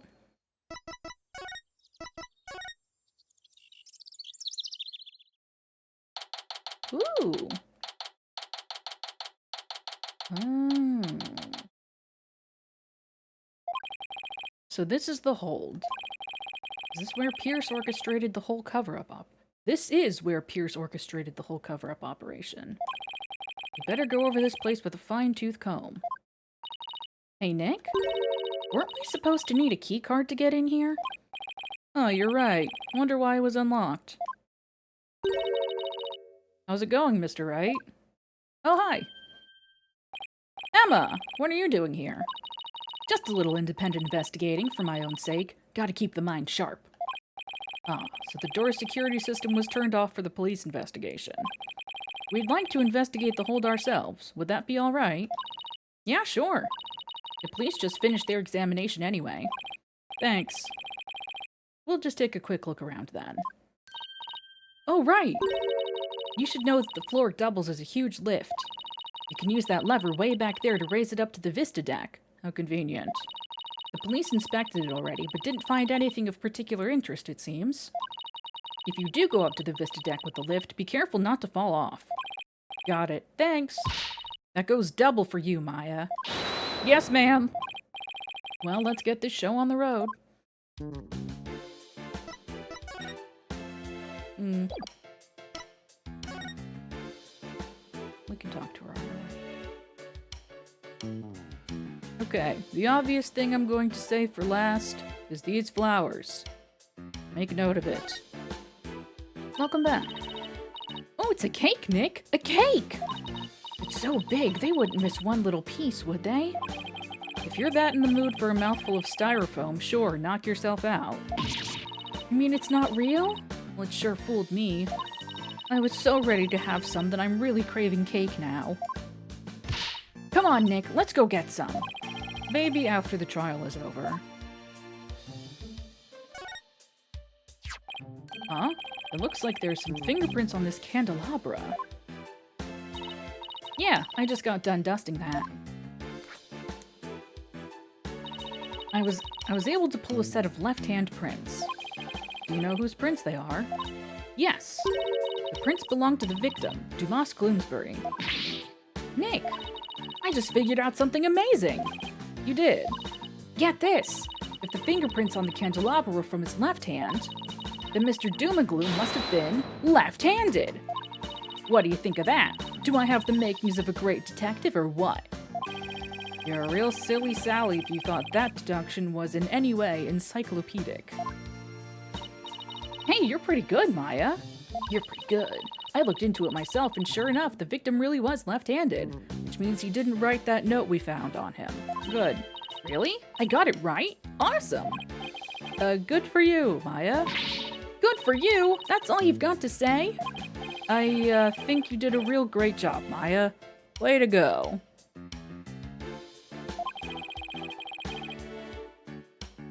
I guess one can never have too much info. Now you're talking. But come to think of it, this candelabra isn't in the photo Larry took of the hold, is it? Thank you. That picture was taken when they were getting ready for the first reception, right? The candelabra must have been brought in here sometime after that, then. It's still possible that it has something to do with the incident, though. I'd better add it to the evidence file, just in case. It's probably... I mean, it's gonna come up that he's left-handed. Oh, by the way, Mr. Wright, you can have this fingerprint powder if you'd like. You're giving this to us? Sure. I have 4 other sets. Yeah. Thanks. I feel like there's something more to the candelabra, but I can't put my finger on it.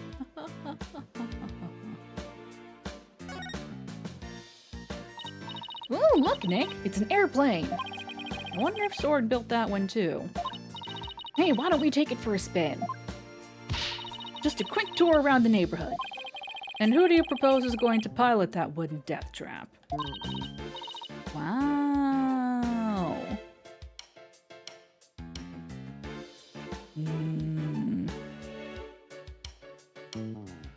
Me, of course. Who else? Don't worry, I've seen people fly airplanes on TV plenty of times. I think I'll pass. I've still got my whole life ahead of me.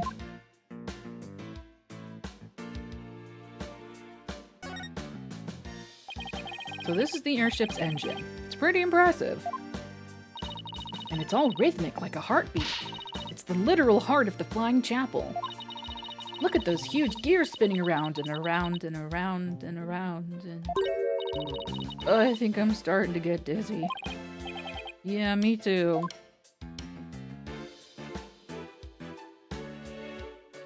Bell! What's that? A wedding bell? According to the pamphlet, it's used on the Vista deck during wedding ceremonies to bless the newlyweds. I guess they disassemble and store it away here in the hold when it's not being used.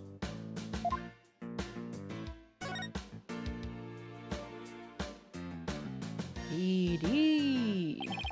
So there are 2 male peggable lanterns in the reception hall. That must mean that these 2 are female peg-a-cow lanterns.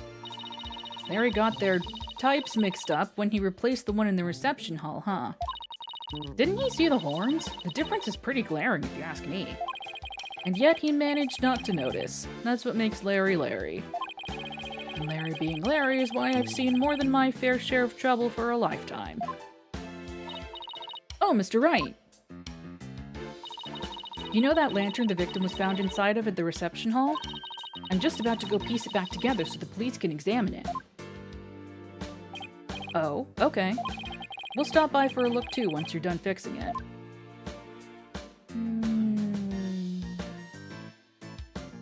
Maybe we pull the lever last. These are the flowers we saw in Larry's photo. The petals make them look like little gears. Little gear. The perfect flower for the Sprocket family, huh? Maybe they were going to shower the couple with the petals. You mean kind of like how people throw rice or confetti? Yeah, like that. Only these were found at the scene of a murder instead. Little gear. Pull the lever. Oh look, there's the lever to the lift Emma told us about. Let's try going up on it. I'll go flip the switch. Here goes nothing. Wait, I'm not even on it yet. Hello?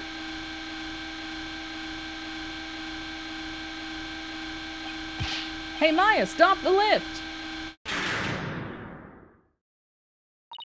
Whoops, sorry, I got a little carried away. Never mind that, move over a little. Okay. Is that... Blood? Blood? Let me see.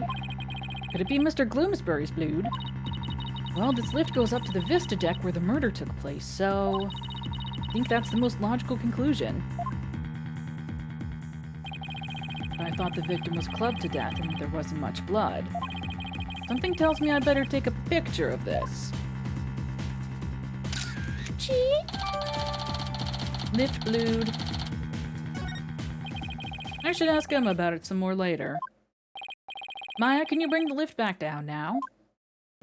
You got it. I'll go flip the switch again. There.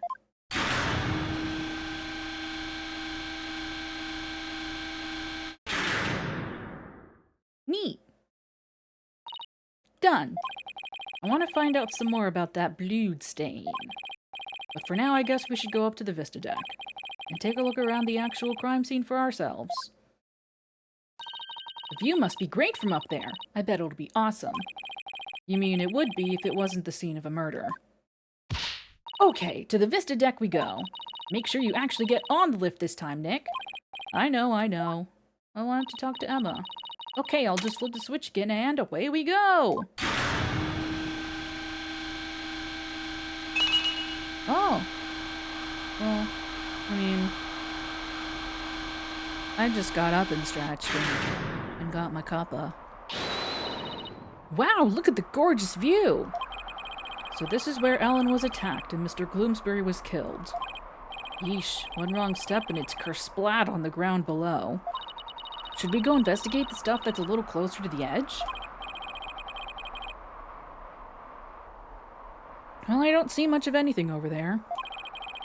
The police investigation didn't turn up any clues either, so... maybe we don't need to? Oh, I get it. You're scared, aren't you, Nick? Of course not. Come on, let's go back down and finish checking out the hold.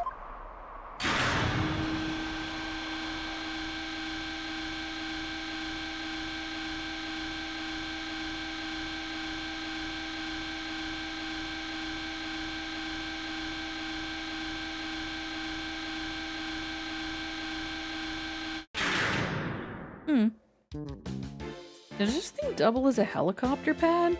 Because I was wondering, I was like, wouldn't it be an H for sprocket, or an S for sprocket, but there's an H, so maybe, is it big enough to be a helicopter? I don't know.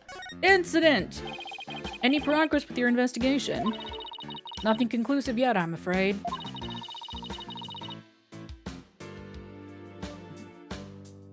Almost everybody was involved with the cover-up, so it's hard to know who or what to believe. I know what you mean. Unless you have some compelling evidence, I'm afraid it's going to be a tough trial for you. Wait a minute, you're telling me. There isn't much time left, so I've just got to make do and see what I can turn up. Emma, can we check out this candelabra a little more? A little more? What do you... Oops! What happened? I almost dropped the candelabra and the candle slipped off. Oh my. Well, let's be careful with that. It might be important evidence. Wait a minute. Now what? One of the pins that holds the candles is broken. What? There's definitely something fishy about this candelabra. There is? What makes you say that? Call it forensic investigator's intuition. We already dusted this for prints earlier, so let's test it with luminol this time. Knowing Emma, she'd use every test she has at the same time if she could. Just hang on, this will only take a second. I hope this turns up a new lead somehow. Well, Emma, did you find anything? Take a look at this, Mr. Wright. Oh yeah. What is all that blue doing on there?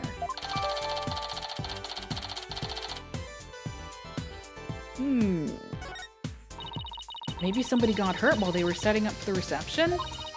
These pins are pretty sharp. But if one of the pins is broken, it means there was some force involved. Do you think maybe somebody got stabbed? But nobody reported anything like that. Yeah, they also didn't report that they faked an entire fucking time travel thing. That's quite a bit of blood. Wonder whose it is. If I have anything that might shed some light on that, I should probably show it to Emma. Noted. I don't think I do.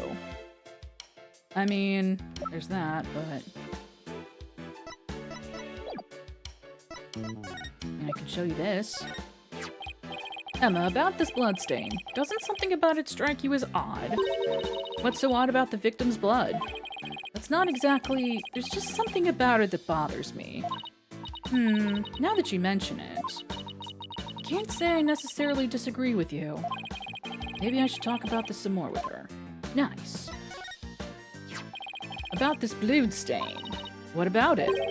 There's something about it that's been bothering me. Oh yeah? What's that?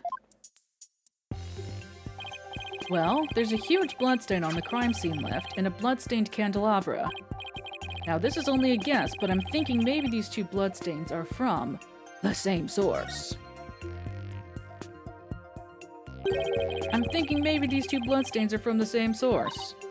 I guess that is a possibility. Can we compare the two bloodstains? Would that take a lot of time? Are you kidding? Don't underestimate the power of science. I'll be done in a jiffy. Uh-huh. And the results are in. That didn't take long now, did it?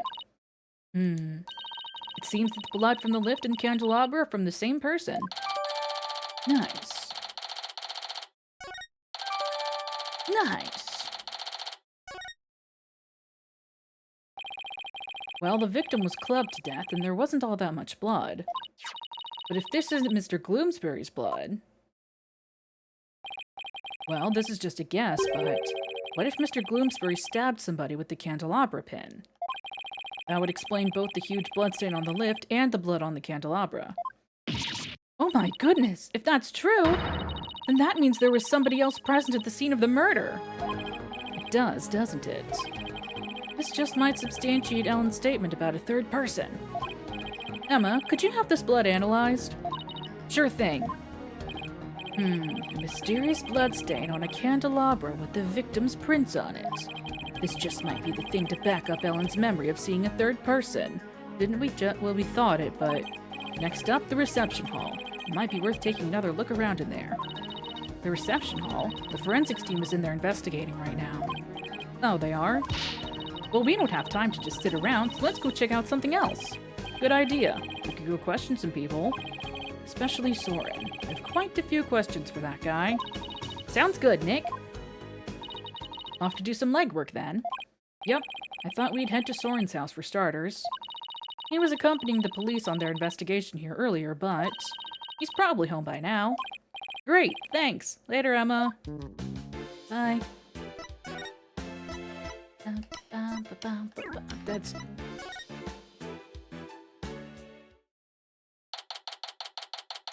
September 22nd, Sprocket Mansion. Foyer. Foyer. I still can't get over how gorgeous Sprocket Manor is. Just don't touch anything. I wasn't going to. She was definitely going to. I was told I had guests. Thank you for seeing us, Soren. We know you're busy. We'd like to ask you a few questions about the case, if you wouldn't mind. He definitely does mind, is the thing. Soren? You're Ellen's lawyer, right?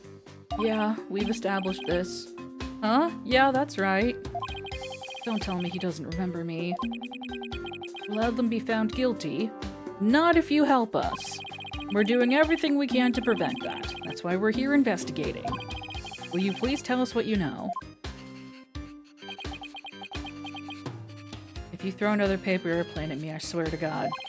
Soren? Alright, fine. What was that pause all about? Good shot. Hang on. First things first. I'm a lawyer. Look at my badge.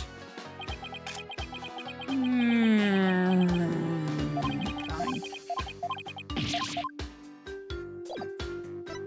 Alrighty. It was you who gave the order for that large-scale cover-up plan, isn't that right? What large-scale cover-up? Don't play dumb with us. You held 2 wedding receptions in order to try and cover up Bloomsbury's murder. Ellen thought that through the power of the timekeeper you built, she traveled back in time. Ah, so that's why there were 2 receptions. So it wasn't you. Oh! Oh, how funny that your butler said it was your idea. Oh, isn't that so funny? Wait, does he seriously not know why the reception was held twice? Looks like I'll have to delve deeper here. So the cover-up scheme, that fake trip through time. You're not the one who was behind it all. Pierce Nickety stated in court that you were the one who ordered it to be carried out. Pierce said that. I see. I leave him in charge of everything around me. So whatever he decides is, in essence, my decision too. So I take it that you didn't know anything about the cover-up. That's none of your business. That's not what I asked. But you were in 2 wedding receptions in a row. And still, you claim to know nothing. I have nothing more to say to you. Please leave. But Soren... Don't do it. Don't do it! There's gonna be a second murder! It's coming at me in 3D! Ow! Oh, there's something written on this paper airplane. Let's see. Go away. Doesn't get clearer than that, huh? He's looking especially uncooperative, but maybe I can grab his attention somehow. There's still that one piece of evidence I don't know much about. Worth a try. I could ask him about his dead sister. That'd be neat.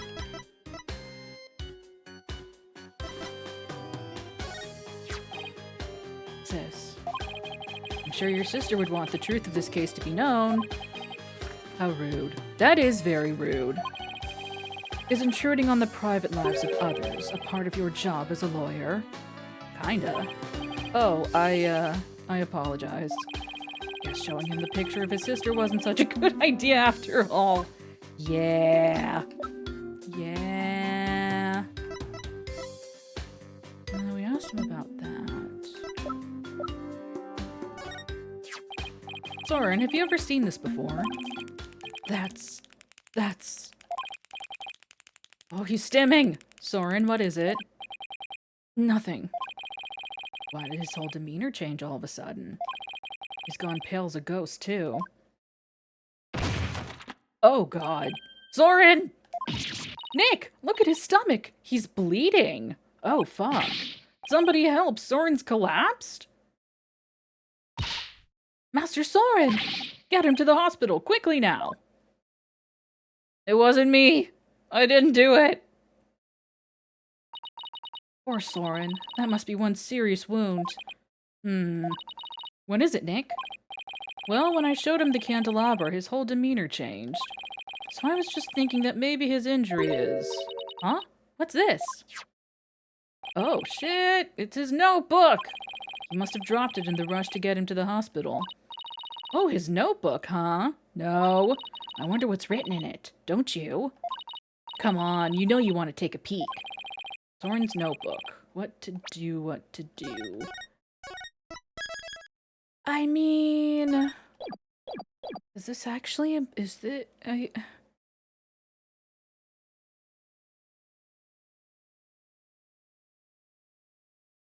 Hang on, wait. Wrong button.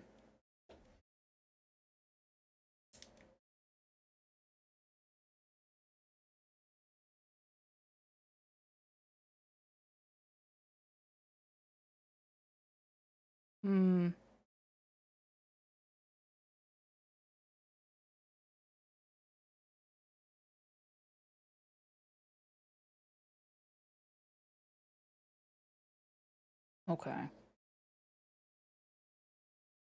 I remembered there being an achievement about a notebook, but I think that was the one that we already got with Trucy's notebook. Yeah, sure! I feel guilty snooping around in somebody's personal notebook, but... maybe we should take a little look-see? Whoa, it's filled with big words written in tiny letters. I guess he uses this notebook to write down his invention ideas? Huh? What is it? Did you find something? After March 8th of last year, the content of this notebook changes dramatically. Like how? Well, ever since that date, Soren's been writing down every detail of his life. As in every. Maybe he decided to start keeping a diary. This is way too detailed to be an ordinary diary. I think he's keeping, like, a time travel log. He's keeping a log of his every activity, so that if he successfully goes back in time, he'll know exactly when he was. Something like that. Either he's really compulsive, or maybe just plain forgetful. But is it really as simple as that? I feel like something happened on March 8th that made Soren change. Well, why don't you let me take a look at that and I'll tell you. Hey, Maya, let go or we'll rip it. Eep. Now look what you did. You dropped it. You should have just let me take a look. How is this my fault? Oh no, Nick! It fell into that pool of Soren's blood. That's just there? Nobody cleaned it up? I can't read a thing on these 2 pages now. Uh-oh. You're gonna get it now. I guess it really is my fault after all. Let's just put it away carefully for now. We can't let anything else happen to it, you hear? Oops. Huh? Hey, look, there's something sticking out of the notebook. Yeah, there it is. Looks like a newspaper article. Let me guess, March 8th? Let's see. It's about the car accident Soren's sister died in. It happened on March 8th. That's the day Soren's notebook completely changed. Oh, wow. What else does it say? It says the driver at the time of the accident was Dumas Gloomsbury. It says Soren was in the car too, and that he had sustained severe injuries. It's just like Pierce said. Soren completely changed after the accident. Okay, so maybe it wasn't his fault then. Newspaper article. So Gloomsbury was driving the car when they got into that accident. That opens up the distinct possibility of Soren holding a grudge against Gloomsbury. You think Soren could have... I don't know. It's not like I have any proof. We should talk to Pierce about this when we return Soren's notebook to him. No, he doesn't seem to be here right now. Yeah, I'm guessing he's at the hospital. Maybe he's at the Flying Chapel. Or that. Yeah, the second bouquet. Hey, Nick! Better watch out or you'll be cursed by the bouquet of woe. Come on, Maya. Like I'm gonna believe an urban legend you just made up.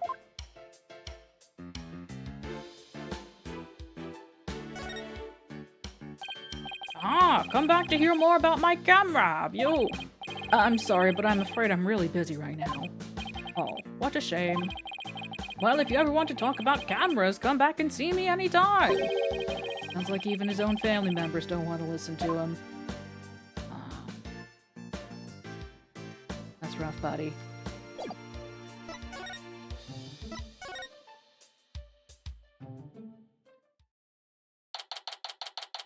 September 22nd. Brockett Park. Boring dock. Sure hope Pierce is around here somewhere. Ah, Mr. Wright and Miss Fay. Hi. Hello, Pierce. We were just looking for you. I'm sorry for Master Soren's sudden departure earlier. You have my sincerest apologies. It was totally understandable, really. But shouldn't you be at his side right now? It's fine. The other servants are with him, and I am in constant contact with them.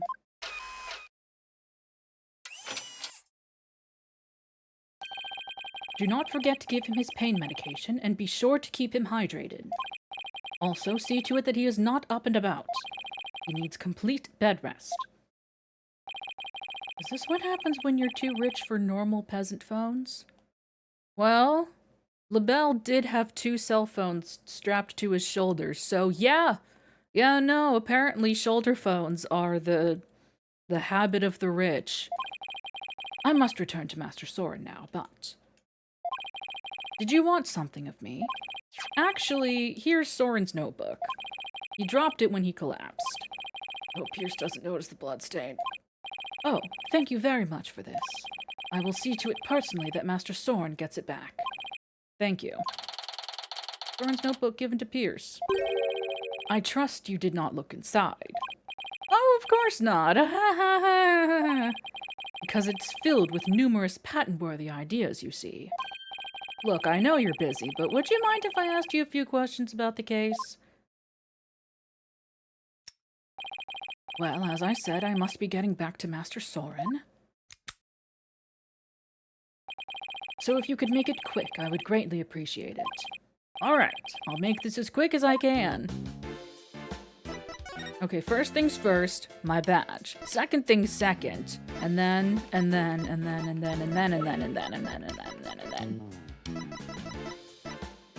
Did we keep the news? We did keep the newspaper article. Hey, even now, it is painful to remember the accident. And Master Soren is not the only one who suffers still. The entire Sprocket family was plunged into deep sorrow. A sorrow they still feel to this day.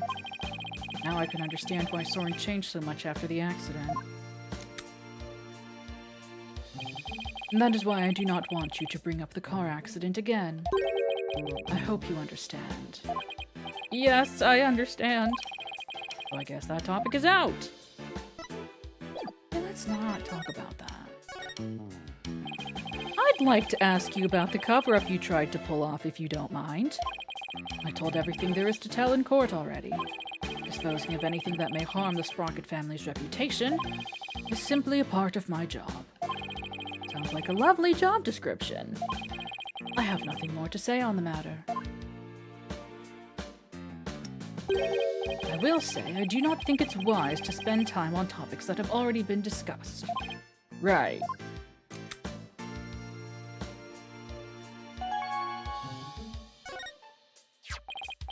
Pierce, could you tell us more about this accident? Where did you find that? And did I not already tell you about that accident? You did, but you conveniently left out one crucial detail. The fact that Dumas Gloomsbury was driving the car at the time.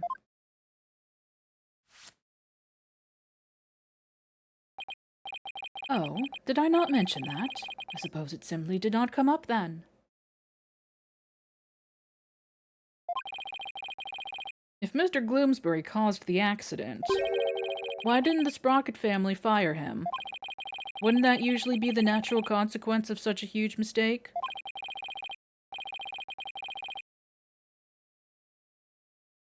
Please do not misunderstand. Gloomsbury stayed on with the family.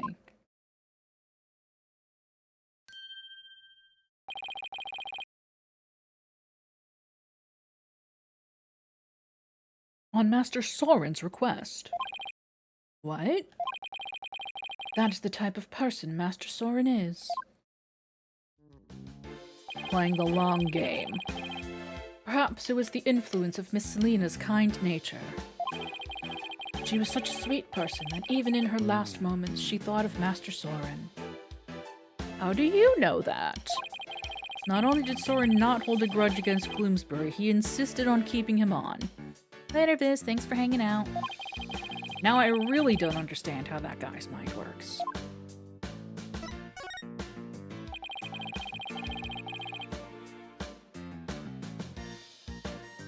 So you were present for Selena Sprocket's last moments?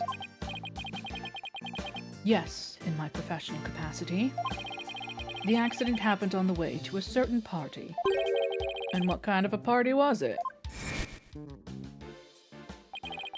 It was Miss Selena's engagement party. Oh yeah, she is wearing a ring there, huh? Bloomsbury's injuries were minor, but Miss Selena's and Master Soren's were critical. They were brought to the Sprocket family's regular hospital. Wow, to have such a terrible thing happen on what was to be a day of celebration. Yeah. Thanks to the surgeon in charge, Master Soren pulled through. But Miss Selena, she...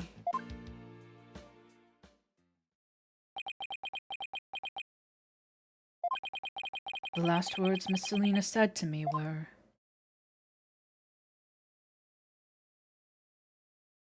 "Please help Soren." Ever since then, I have attended Master Soren and tried to help him in any way I can. I see. Selena's fiancé must have been devastated.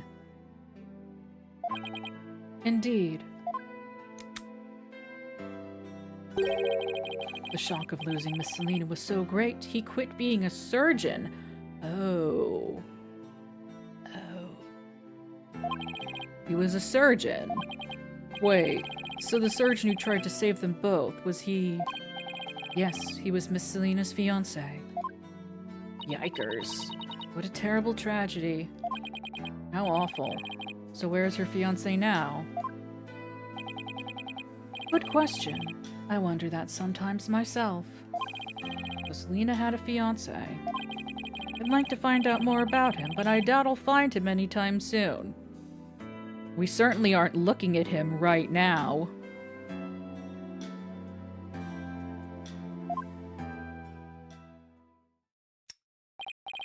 So, are we done here? I'm afraid I must be going.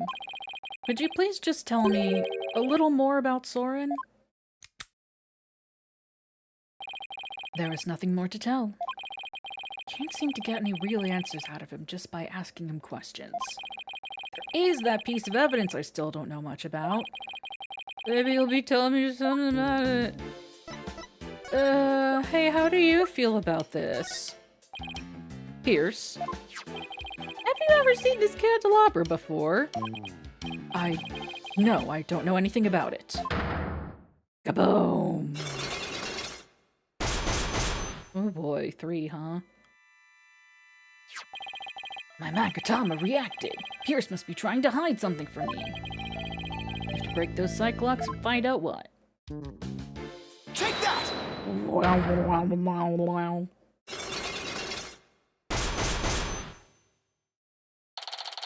Pierce's secret. Pierce? You're hiding something from me about this candelabra, aren't you?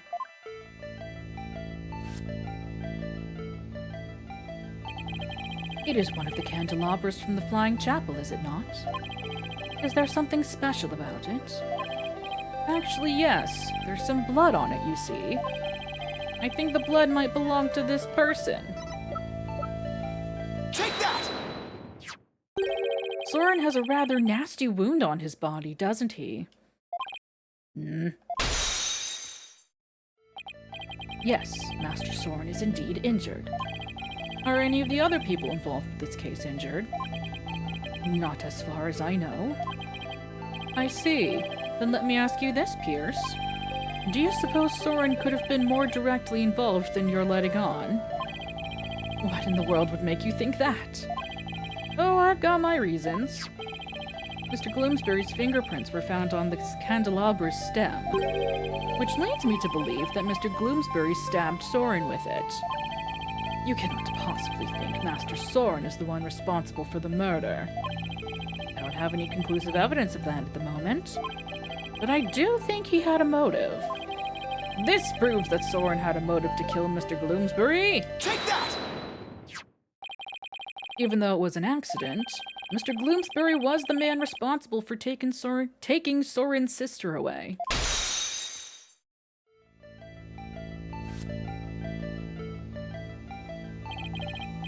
Let us suppose that Gloomsbury did stab Mr. Soren with the candelabra.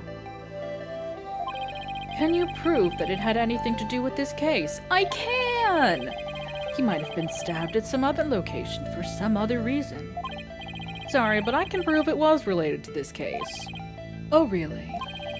Soren's stabbing and Mr. Gloomsbury's death are definitely connected. Are they now? This is the piece of evidence that ties Soren's injury to Mr. Gloomsbury's murder. Take that! A blood stain was found on the side of the lift that goes between the hold and the Vista deck. Its blood matches the blood that's on the candelabra.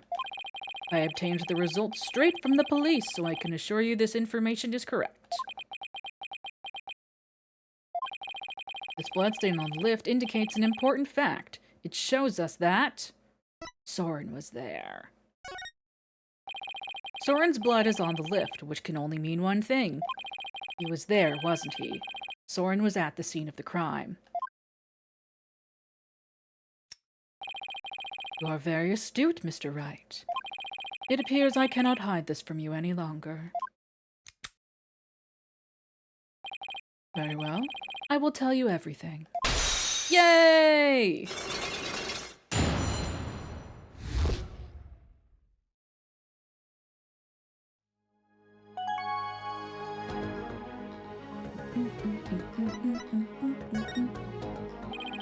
Could you tell me about Soren's injury? Very well. This is what I heard directly from Master Soren himself. As you surmised, Master Soren was stabbed by Gloomsbury on the day of the murder. It happened after the first wedding reception. The happy couple was in the reception hall when suddenly Gloomsbury appeared. He attacked Miss Ellen and tried to take her away. Master Soren went to stop him and found himself in a struggle with Gloomsbury. That is when Master Soren was stabbed with the candelabra, he said. Even though Master Soren was badly injured, he went after Gloomsbury. So Soren really was at the scene of the murder, wasn't he? Yes, that is correct. However, by the time Master Soren arrived at the scene, Gloomsbury had already been murdered. So Pierce is saying that Soren was at the crime scene, but that he didn't have anything to do with the murder itself.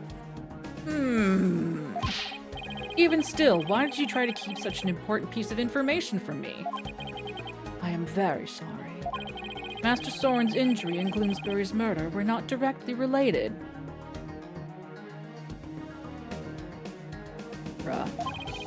So I decided not to mention it, so as not to unnecessarily complicate the investigation. Now then, I am sorry, but I'm afraid I really must go now. Please excuse me. Thank you for your time. Pierce should have just told us everything in the first place and saved us all a lot of time. Yeah, but I guess it isn't that simple for him. He is the family butler, after all. He sure didn't make our job any easier, though, did he? But at least we learned something new. Soren was at the scene of the crime. That's true. One step forward is better than none. So, what next, Nick?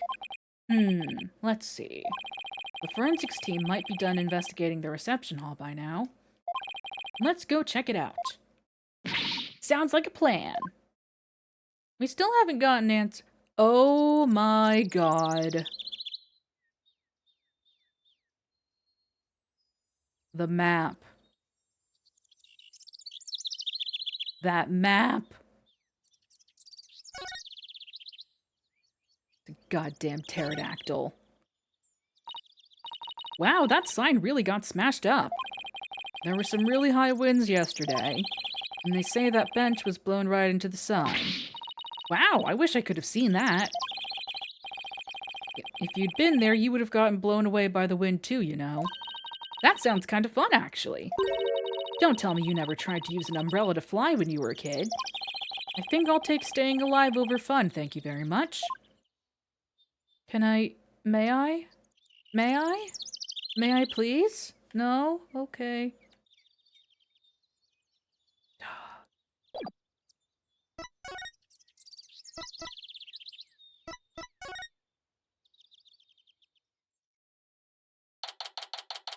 Spick and span, spick and span. September 22nd, Flying Chapel. Reception hall. Looks like the police are done with their investigation in here. Wonder if it's okay for us to take a look around now. Well, it's okay for that maid to be cleaning, apparently. Oh, hi, Mr. Wright. Hi, Emma. Would it be alright if we investigate in this room now? Sure, the police are all done, so go for it. Oh, remember that broken lantern? I restored it to perfection. I have to say, it's some of my best work. Sounds like the repair job was a resounding success. Thanks, Emma. We'll take a good look at it, too. Well, I have to be getting back to the station. Try not to mess up the crime scene if you can help it. We'll be careful. I'll be seeing you. Bye, Emma. Bye, Emma, and thank you. Well, shall we get started? Hey, ma'am? Ma'am? Okay. Other ma'am? Hello, ma'am. Hey, take a look at that door? Okay, I wonder where it goes. Shall we open it up and see? Wait! Please don't open that. It's the emergency escape hatch. Leads directly outside. You'll fall to your death. Ooh, that was a close one, huh, Maya?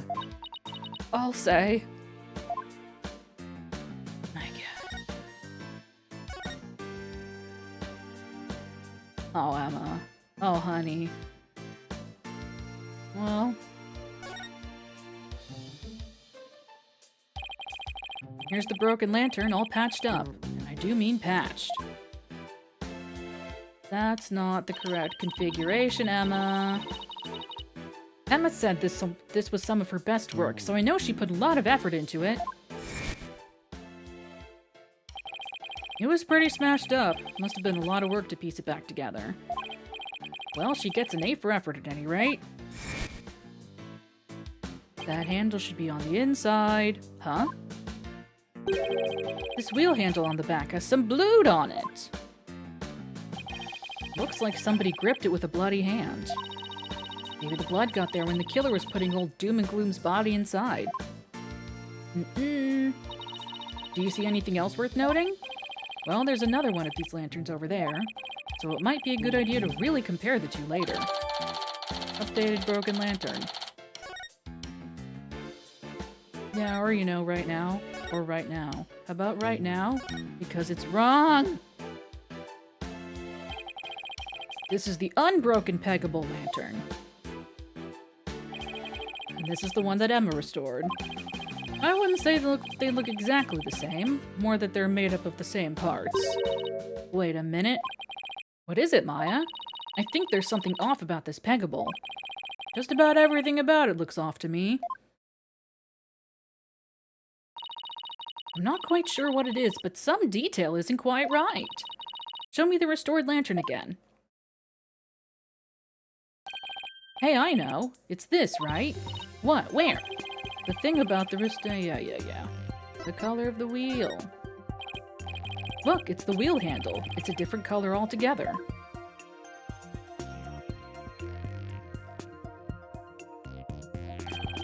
Emma got the inside and outside wheel handle switched around. Oh wow, you're right. And there's blood here on this handle, as if someone gripped it with a bloody hand.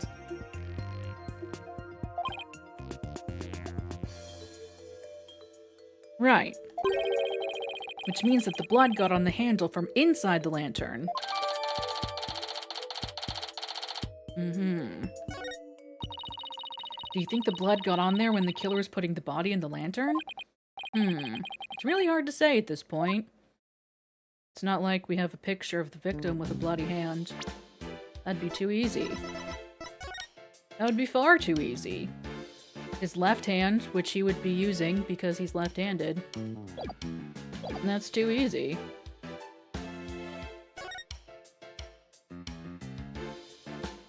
Hello, shiny.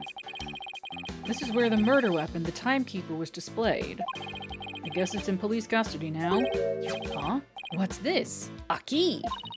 Let's ask the maid about it. Good idea. She might be able to tell us something. Excuse me, ma'am? Could I ask you a question? Oh, of course. What would you like to know? Do you know anything about this key? It's the key that starts up the timekeeper. Startup key. That's right. Oh, the first startup of love ceremony was so beautiful. The bride and groom each had a symbol of their love, and when they put them together, oh, how romantic it was. Are you telling me that he had a key and she had a thing to put the key in?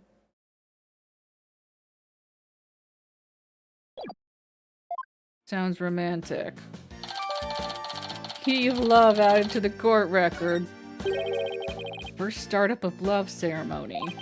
What exactly did that entail?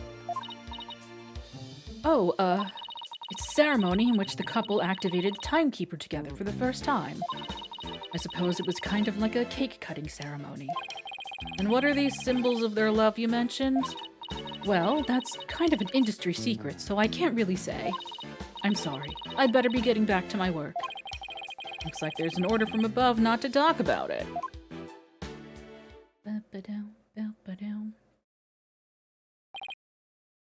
Woo! Well, I think we've checked out everything relevant to this case.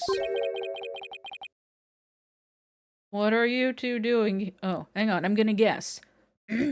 What are you two doing here? Wait, what are you doing here? Oh. Soren, shouldn't you be resting in bed? You're injured. How do you know about that? Never mind. My notebook. Have you seen my notebook? I can't find it anywhere. My notebook. I need my notebook. What's the matter with him? My notebook. I have to have... Master Soren. Master Soren, I told you to stay in bed. My notebook. Here you go.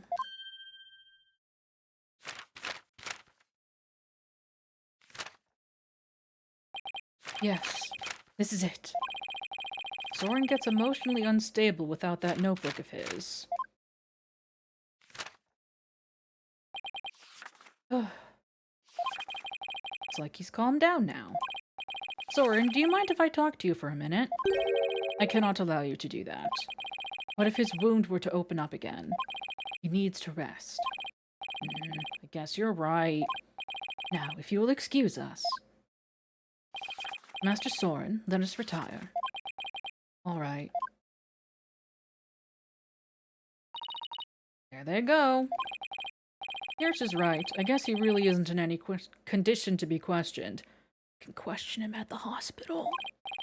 Well, let's head back to the agency and sort through what we've learned. Question him at the hospital.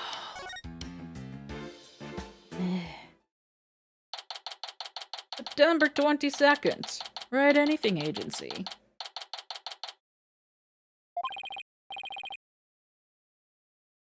We're back. Anybody here? Oh, hi, boss.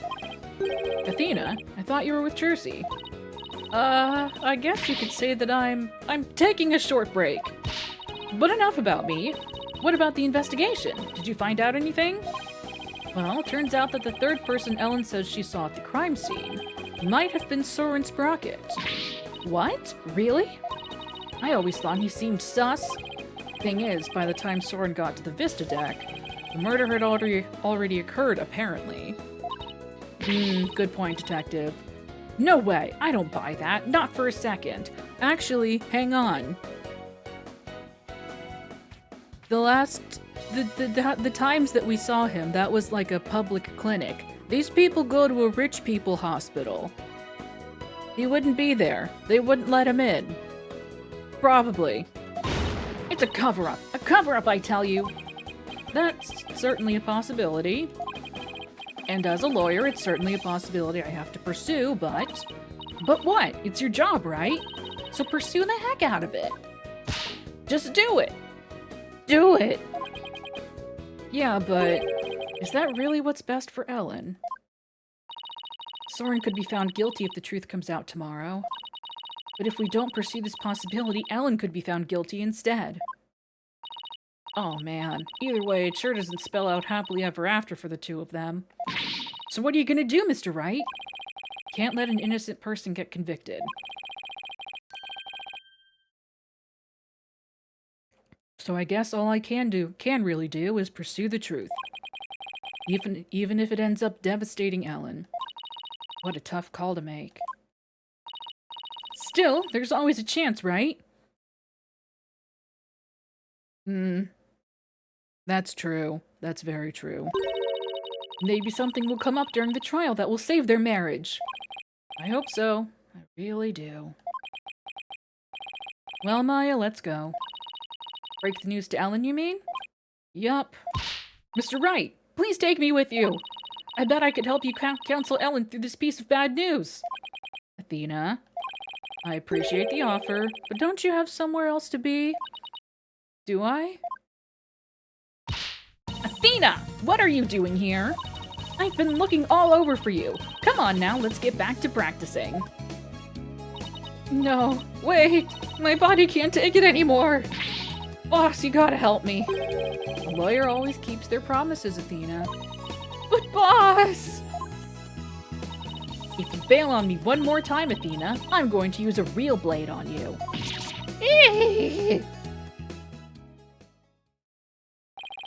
Sorry, Athena, but somebody's gotta do it. Better you than me, though. Hang in there, kiddo. Ay. Man, Phoenix really is old and gray at 35. He's using kiddo, unironically. Come on, Mai, we better get going.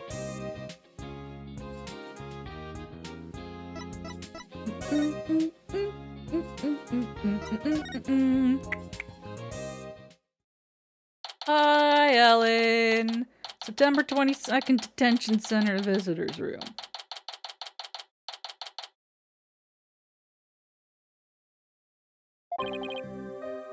Hello, Ellen. How did your investigation go, Mr. Wright? Before I answer that, I need to ask you something. Was Soren with you when Mr. Bloomsbury attacked you in the reception hall? I'm sorry I kept it from you. I was afraid that he'd come under suspicion if I told you. So I kept quiet about it. I'm really sorry. I see. I thought it was probably something like that. Listen, Ellen. I'm afraid I had to make a very difficult decision based on what I found out. What kind of decision? This is very hard for me to say, but I've had it. How are you? The mysterious person you saw at the scene of the crime was most likely Soren. What? In other words, in court tomorrow, I'm afraid I'll have to propose the possibility that Soren is the true culprit. No! Soren is innocent! No! But don't you see, if I don't try to pursue that line of thought, you'll be found guilty. She doesn't care. No! No! No! Please, Ellen, calm down. Soren just can't be found guilty. I'd much rather I be found guilty instead. Ellen, you can't let yourself think like that. No. Marriage is for life, right? Do you really think you can run away from the truth and still be truly happy with him?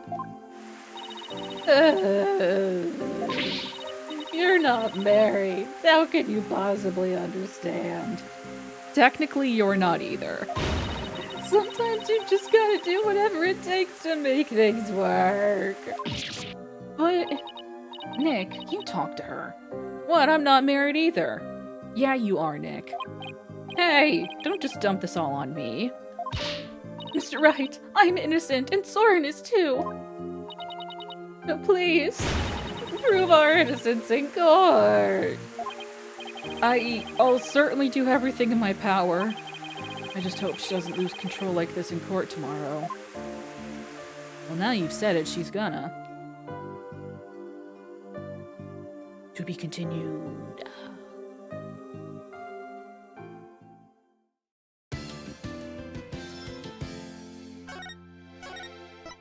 I would love to. But first, we take a quick break. And break.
Okay.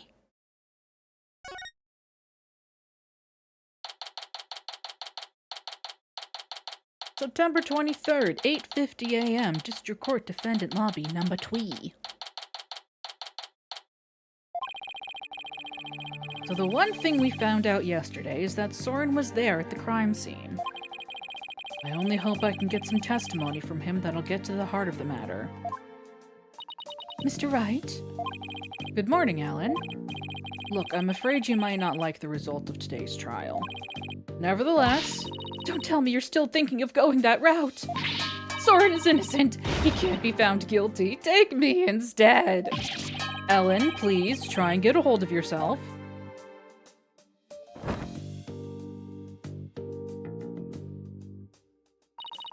I believe in Soren with all my heart. So how dare you doubt him? Regardless of which one of them is found guilty today, it's going to be devastating for Ellen, isn't it? We'll just have to do everything we can. That's the best we can do, you know? Trial's about to begin, Mr. Wright. All right, let's go, Maya. Yeah.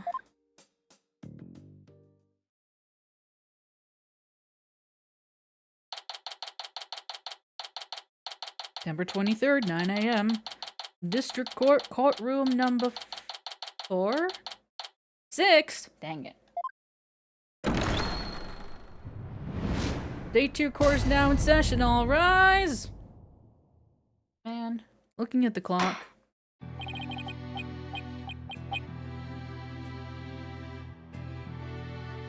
We were so close, minutes away, from having our final all rise of the trilogy be to have it line up with a get up and stretch chime. We were so close. We were so close. Dang. Oh well. There are more Ace Attorney games. It'll line up someday. As you should. Court is back in session for the trial of Ellen Wyatt. The defense is ready, Your Honor. Hi, honey. The prosecution is ready, Your Honor. Let's see now. Where were we? In yesterday's session, we found out about the Sprocket family's conspiracy to cover up the murder of Dumas Gloomsbury with a second reception. Taking advantage of our collective shock, the defense, as usual, made a nonsensical claim. Namely, that there was a third person present who struck the victim. Objection! Oh, baby. Hey, don't try to make it sound like I made it all up. The defendant herself made a statement about the existence of a third person, and further investigation has only proven her statement to be true. Then I presume the defense intends to focus on proving the identity of this third person. Is that all right with you, Mr. Edgeworth? Indeed, Your Honor. In fact, I predict that the defense will, most likely, attempt to name Mr. Soren Sprocket as the true culprit. Jew. The driver during the accident that killed Mr. Sprocket's sister was the victim. Therefore, Mr. Sprocket had a motive to murder Mr. Gloomsbury. That's what you plan to assert, is it not, Mr. Wright? Am I that transparent? Come now, Mr. Wright. Did you really think the police wouldn't uncover this information? Congrats on getting it in one, Mr. Edgeworth. But... You're wrong! Soren didn't do it! He's innocent! Miss Wyatt, please. He's innocent, I tell you! What is this, Mr. Wright? I thought your claim about the existence of a third person came from the defendant. It did. This is just a minor hiccup. Did you not discuss your strategy for today with the defendant, Mr. Wright? Oh, I did! Starting off on the wrong foot again is seriously cutting into my lifespan. It would appear that the defense is in disarray. Therefore, the best way to clear things up is to ask Mr. Sprocket himself what happened. Your Honor, the prosecution would like to call Soren Sprocket to the stand. What? Very well. Bailiff, please bring Mr. Sprocket to the witness stand. Hi, buddy. I'm glad they do the slow pan up for all the characters and not just the women. I was worried about that last time when Emma came to the stand. I had that thought and I was like, wait, but they did it for him too. I'm glad. Witness, please state your name and occupation. Oh, don't do it. It's coming at me in 3D! No! Ow! There's something written on this paper airplane. It says, get up and stretch with the get up and stretch time. Well, I was just up, but I do need to run an ad. I have to run an ad. It's been too long since I did. We can just sit here. We can just sit here and I could not stretch because I was just up and I can run an ad anyway. Yeah, okay.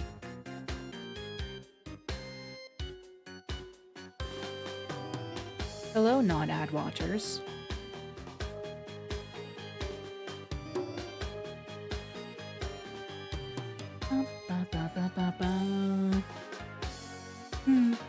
My emotional support PNG is doing wonders for my well-being, I must say.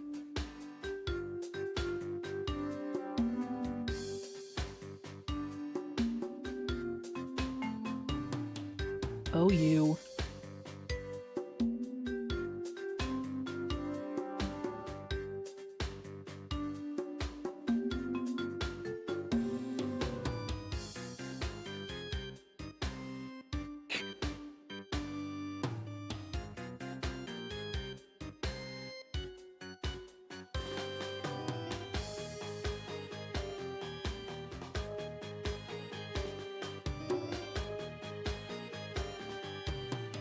And so that's how they ended up wrangling the elephant. Welcome back, ad watchers.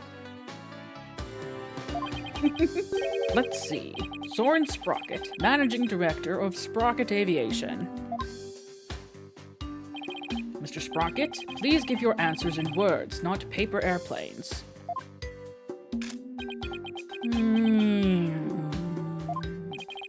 Now then, Mr. Sprocket, please tell that doubting lawyer there what really happened at the time of the crime. You think he's gonna listen to you either, bro? Mr. Sprocket?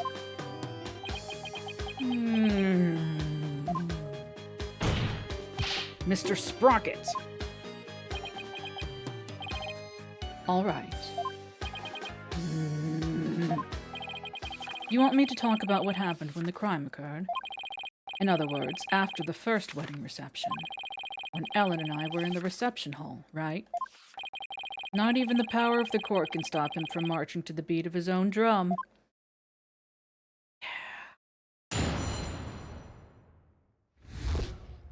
What Soren remembers. I was stabbed by Dumas in the reception hall and I collapsed to the floor. The next thing I saw was Ellen and Dumas on the Vista deck. I knew Ellen was in danger, so I headed for the Vista deck. But when I got there, Dumas was already... I don't want to believe it, but it must have been Ellen. Nothing else makes sense. Yeah. Wait just a minute here. You actually think Miss Wyatt killed the victim? That's right. Dumas was killed by Ellen. This is unbelievable. How can you suspect your bride, the woman you love? Objection!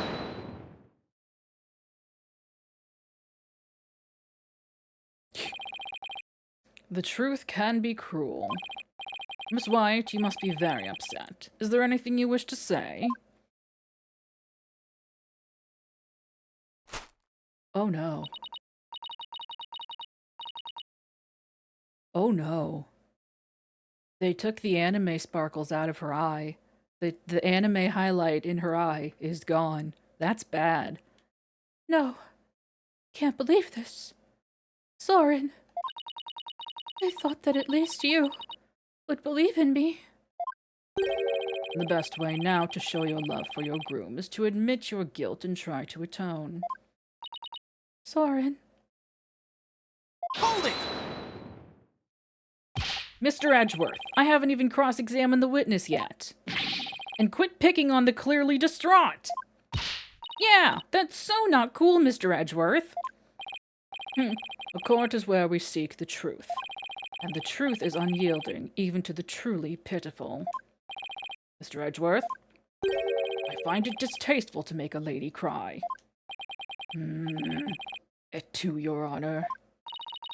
So what are you gonna do, Nick? If the third person Ellen saw on the Vista deck was Soren, then we have to prove Soren was there at the time of the murder. I don't see any obvious inconsistencies in his testimony, but we have to push forward.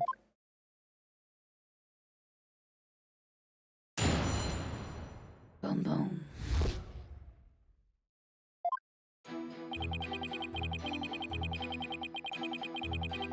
Hold it! Please tell me everything you can about when you got stabbed.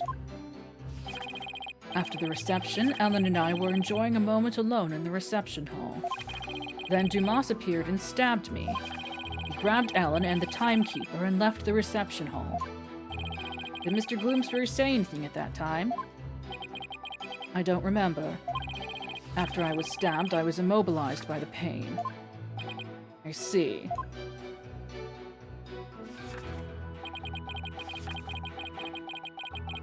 Hold it! The Vista deck, huh? But it was nighttime then. Could you really see them in the darkness? The moon was out, so I could see them clearly. From the looks of it, Dumas was trying to push Ellen and the timekeeper off the side. So you saw the defendant? About to be thrown off the airship, you say? That's right. In such a desperate situation, it would only be natural for her to fight for her life. And the murder weapon was right there within her grasp. This isn't going well at all. Gotta do something fast.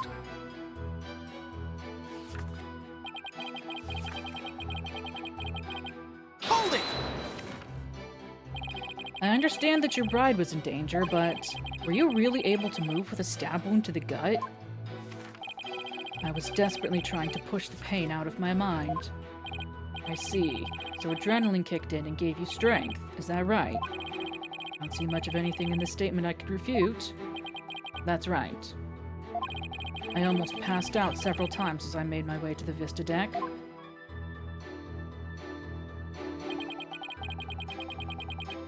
Hold it! Are you absolutely sure, Mr. Sprocket, that by the time you got to the Vista deck, the murder had already been committed? Yes. The Vista deck is just on the other side of the glass windows in the reception hall. Shouldn't you have been able to get there right away? Dude, what did he just say? Objection!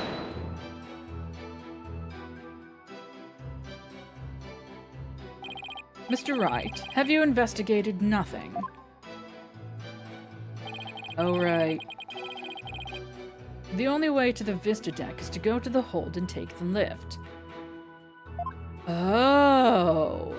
So what you're telling me is there was a significant amount of time where he did not. He was, 10 minutes. Plus, the fact that he was very injured and about to pass out.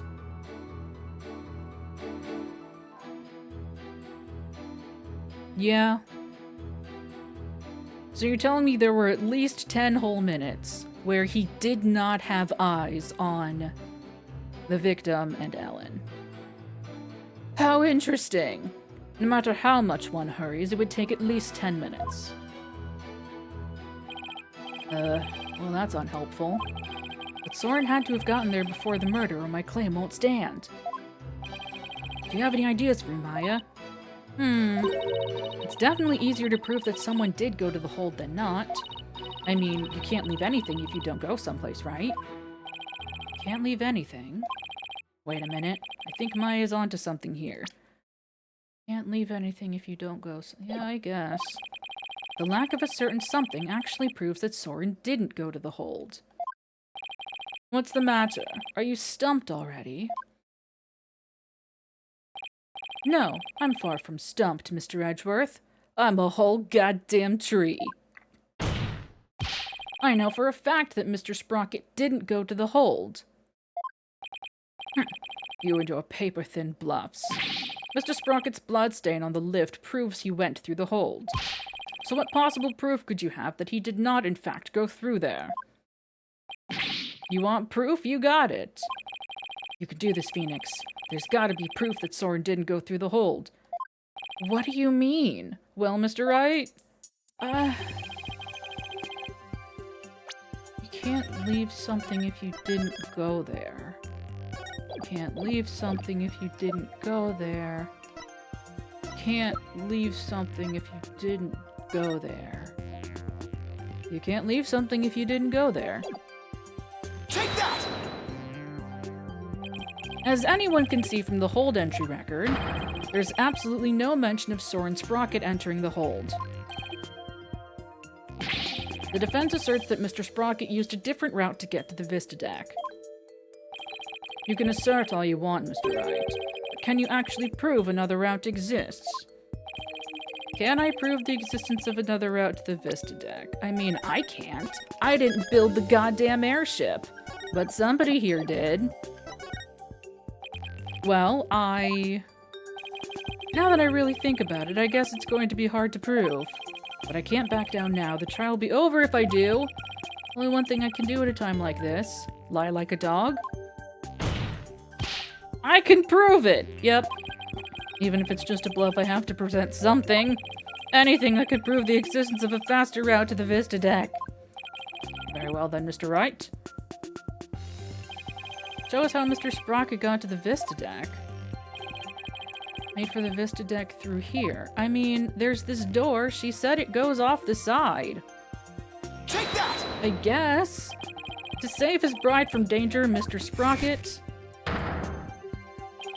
opened the escape hatch and made his way along the outside wall to the Vista deck. Isn't that right, Mr. Sprocket?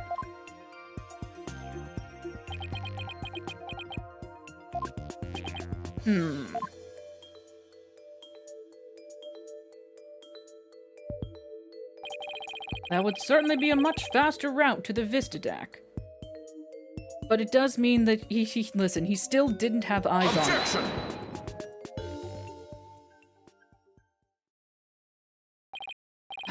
I'm disappointed, Mr. Wright. Is that really the best you could muster? That escape hatch is not meant to be used to get from the reception hall to the Vista deck. One slip and that's all it would take for Mr. Sprocket to plunge to his death. I have to agree, the defense's claim is really stretching it. Hold it! I understand how it sounds, Your Honor. But at this point, it's too early to definitively say that he didn't go that way. So that's what you're going with then, I take it. Of course, Your Honor. This is real life, Mr. Wright, not some cinematic drivel or comic book. Do you have some sort of logical explanation to share that would convince us of your claim? I do. Are you sure, Nick? Kinda? Actually, I have nothing. So I'll just have to wing it somehow.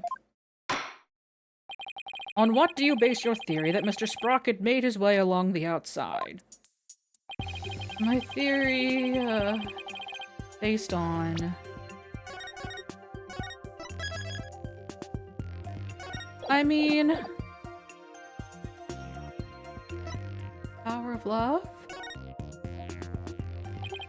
To save the bride he loves, the groom risked his life and rushed to her side. Mr. Sprocket was able to make it to the Vista deck despite the danger. Because of the power of love! The power of love? That love is a source of strength, can help one overcome any obstacle. I think I can relate, thanks to my own long, happy marriage. Didn't ask. Wow, he actually seems to be buying it. Objection! The power of love, you say? That kind of illogical argument is hardly viable in a court of law. Wouldn't you agree, Your Honor? I'm afraid not, Mr. Edgeworth. You should never underestimate the power of love. You'll understand one day when you get married, which I won't. Aww. You're already married, Edgeworth. Exactly what is so wrong with wishing to remain unwed? Way to set him off, Your Honor. Never mind all this unscientific nonsense.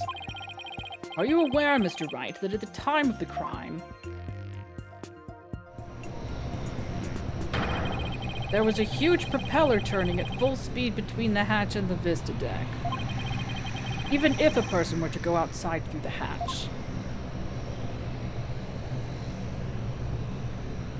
Well, they did not have to animate his little icon falling off the side and disappearing into the void. I'm glad they did. They'd be blown away in it instead. Where does your power of love get you now, Mr. Wright? A huge spinning propeller, you say? In that case, I have to admit it does seem impossible. Ugh, should have known. Nick, you can't make that kind of face in front of your client. The worst of times are when lawyers have to force their biggest smiles. Right? Right. I feel like I just saw Mia looking out at me through Maya's eyes. What's wrong, Nick? Why are you gaping at me like a giant sunfish? Thank you, Maya. You just helped me remember something really important. There it is. There's that fearless smile I was looking for. Now give us a mind-blowing theory, just like you always do. To turn my thinking around. Instead of wondering how Soren could have moved past that huge propeller, I have to think about what would have made it possible for him to do so. Your Honor, Mr. Wright only makes that ridiculous face when his back is pressed against the wall. Therefore, please do hurry and give your ruling before... Mr. Edgeworth, it's still far too early to discount my theory. What are you talking about? The airship's large spinning propellers have already shredded it to pieces. But if we think a little more outside the box, I'm sure we can find a way he could have made it. Stop trying to stall, Mr. Wright, and show us how it could have even been remotely possible, if at all. I must agree with Mr. Edgeworth. Very well, Your Honor. There must have been a way. Some way that Soren could have moved along the wall in spite of the propeller. Now then, Mr. Wright, what specifically would have made it possible? Oh, gosh.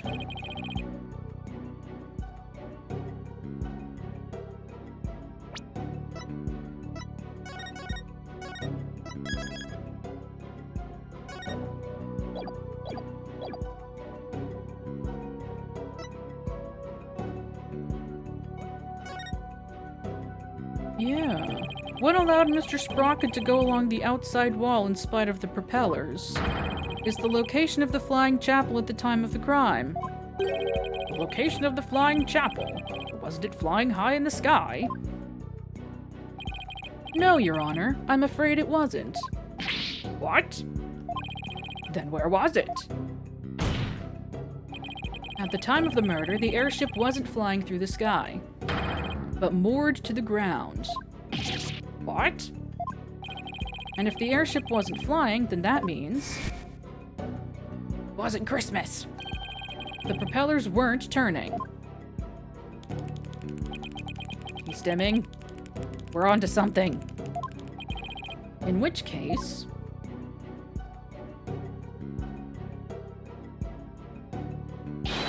Mr. Sprocket could have gotten to the Vista deck along the outside wall. Isn't that right, Mr. Sprocket? Oh god. Oh no! Oh no! Oh no, he did the wrong side! Oh no! I don't remember. He stabbed himself with his pencil. That's gonna leave a mark. Objection! Even if the propellers weren't turning, it would have been far too risky to go that way. Ah, but Mr. Edgeworth, you're forgetting about the power of love! Yes, the amazing power of love! Not this again. Very well. For the sake of argument, let's assume this so-called power of love made it possible for Mr. Sprocket to move along the outside wall of the airship.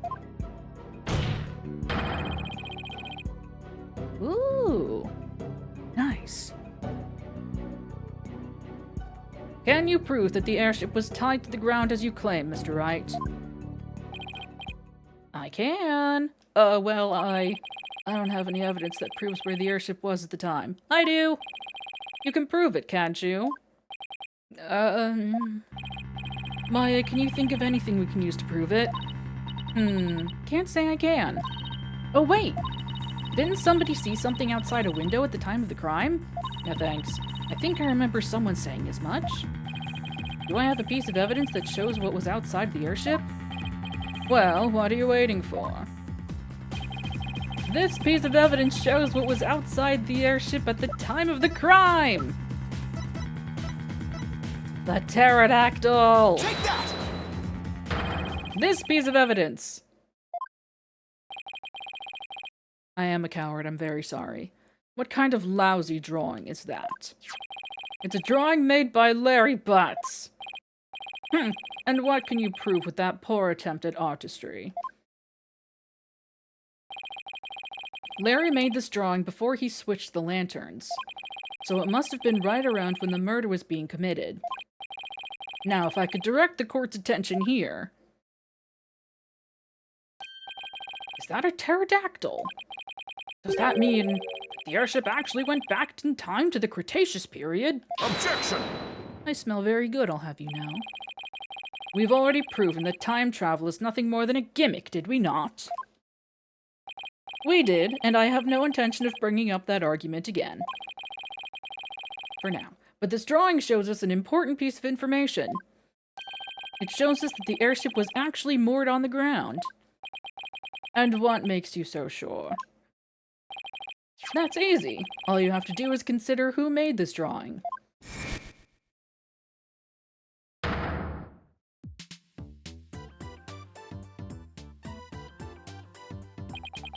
Larry. That's right, it was Mr. Butts, and we both know what he's like. He must have seen something else and mistaken it for a pterodactyl. I can't argue with you there. Hey! Wait just one doggone second here. What kind of moron do you take me here for? I saw it with my own eyes. A pterodactyl flew right by the window, I tell you. I have the sharp eyes of an artist. Don't you believe me? No. Nick? Nope. Some friends you guys are. What about the judge? You believe me, right, Your Honor? I'm sorry, but I'm afraid you need to leave this courtroom. Bailiff, if you would. Come on, buddy, let's go. Why doesn't anybody believe me? Don't take it personally, Larry. I know you're just being, well, you. Ahem. Now then. So you're saying that what Mr. Butts really saw bears some relation to what was outside the airship at the time of the murder? Yes, Your Honor. At least I think it does. I know it does. What this pterodactyl really is will prove the airship was anchored at the mooring dock. It had better anyway. If it doesn't, my whole argument is a bust. If you're that confident about it, then please go ahead and tell us what it really was. Yes, Your Honor. Okay, good.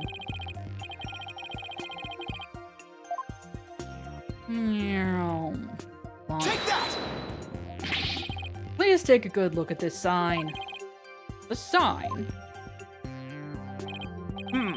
Appears to have been broken and then repaired. What does this sign have to do with the pterodactyl? Please focus on this part of the sign. The part that broke off and got reattached. What about it? How about if we turn it like this? Oh, that shape! It's the pterodactyl in the drawing! What Mr. Butts actually saw was this chunk as it was being blown through the air by wind. What?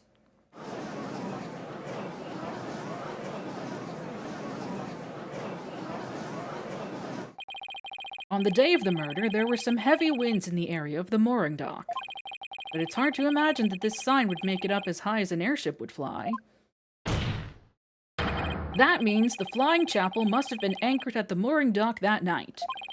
Isn't that right, Mr. Sprocket? Objection!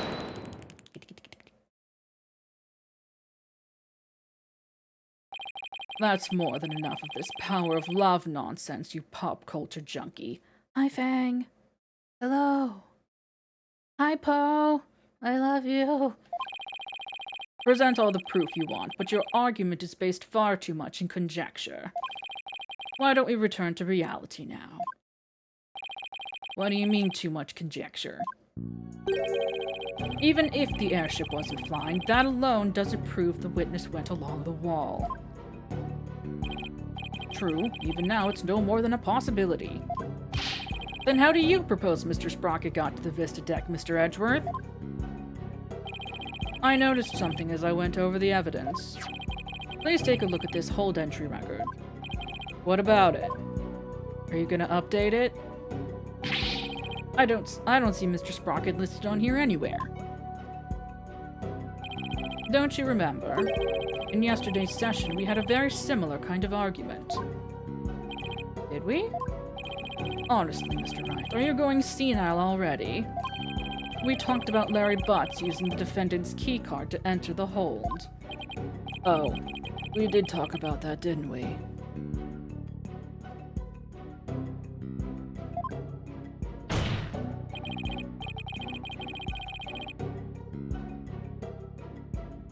In other words, even if a person's name isn't on the entry record, it's still possible for that person to have entered by using someone else's card. Ah! Mr. Sprocket, you entered the hold with Mr. Nickety, didn't you?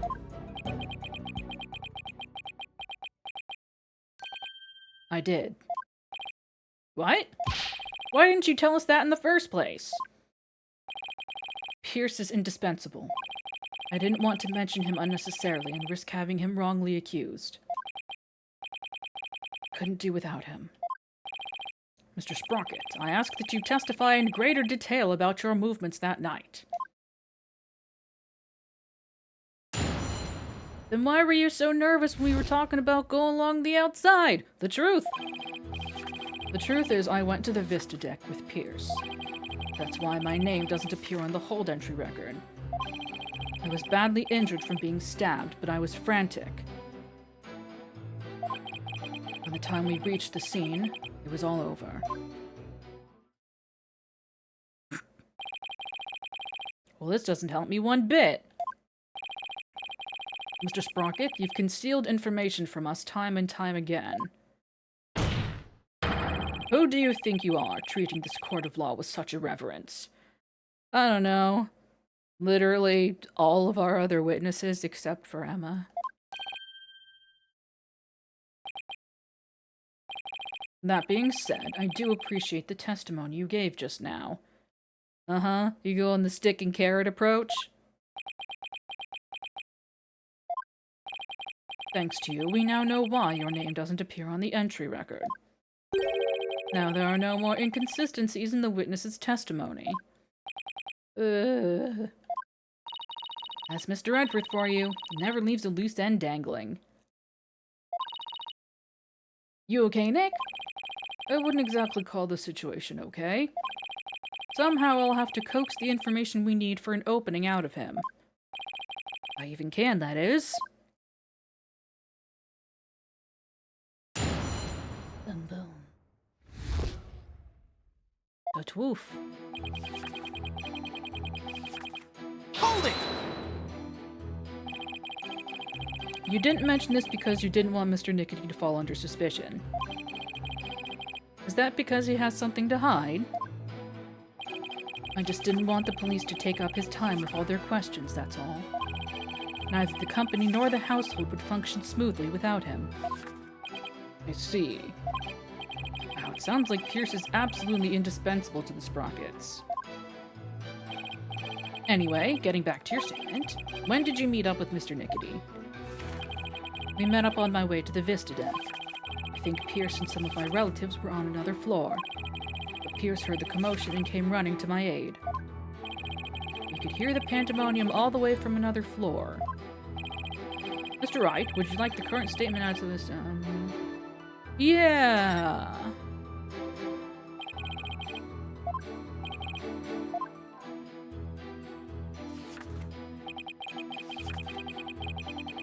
Hold it! Did Mr. Nickety come alone? I believe some of his subordinates were with him, but I don't remember exactly how many. You may say there were others, but seeing how they pulled that second reception off, I can't completely trust anything he has to say either. I see. So you, Mr. Nickety, and a few others headed to the Vista deck, is that right? That's right. Don't lie to me. Hold it! Your name doesn't appear on the hold entry record because you entered with Mr. Nickety using his keycard. That's right. So I guess the hold entry record doesn't matter as much as we thought. But now that Soren's saying he was with Pierce and a few others, it's pretty tough to refute that statement. What's the matter, Mr. Wright? Cat got your tongue? Did you finally realize there's no point in continuing this trial any longer? Of course not. I'll wipe that smug look off your face. Mr. Sprocket, please continue with your testimony.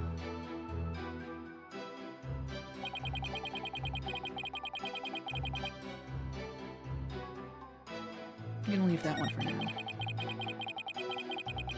Hold it! So you still insist that you reached the Vista deck after the murder had occurred? Is that correct? Yes, that's right. Ellen must have killed him.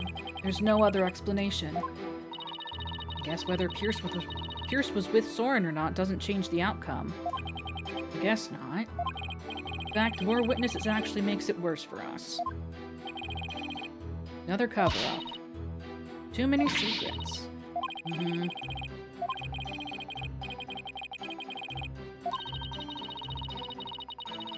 Mm-hmm.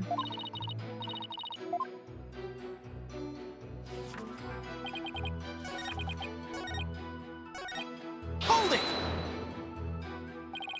Speaking of your injury, how are you doing now?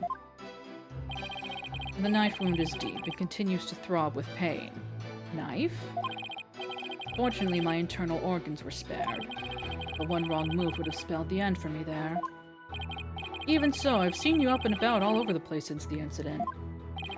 I'm only following my doctor's orders to perform some daily light exercises. Mr. Wright, would you like Mr. Sprocket's statement about his condition added to his testimony? Not that it appears especially relevant to me. You know what? Yes.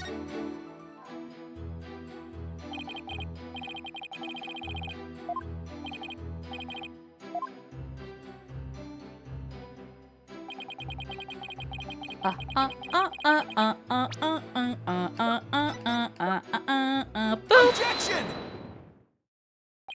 Gotcha. Mr. Sprocket, you just said your injury is a knife wound, didn't you?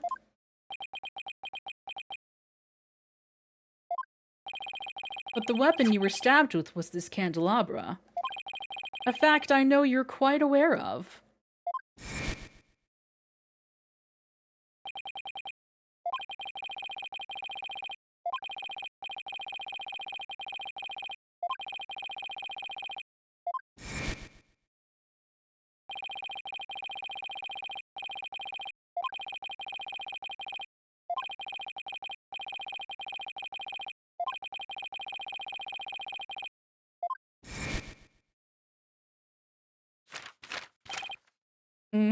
Objection! It must have been a simple memory slip that made him misspeak. It happens to everyone. Not this guy. It has nothing to do with the case.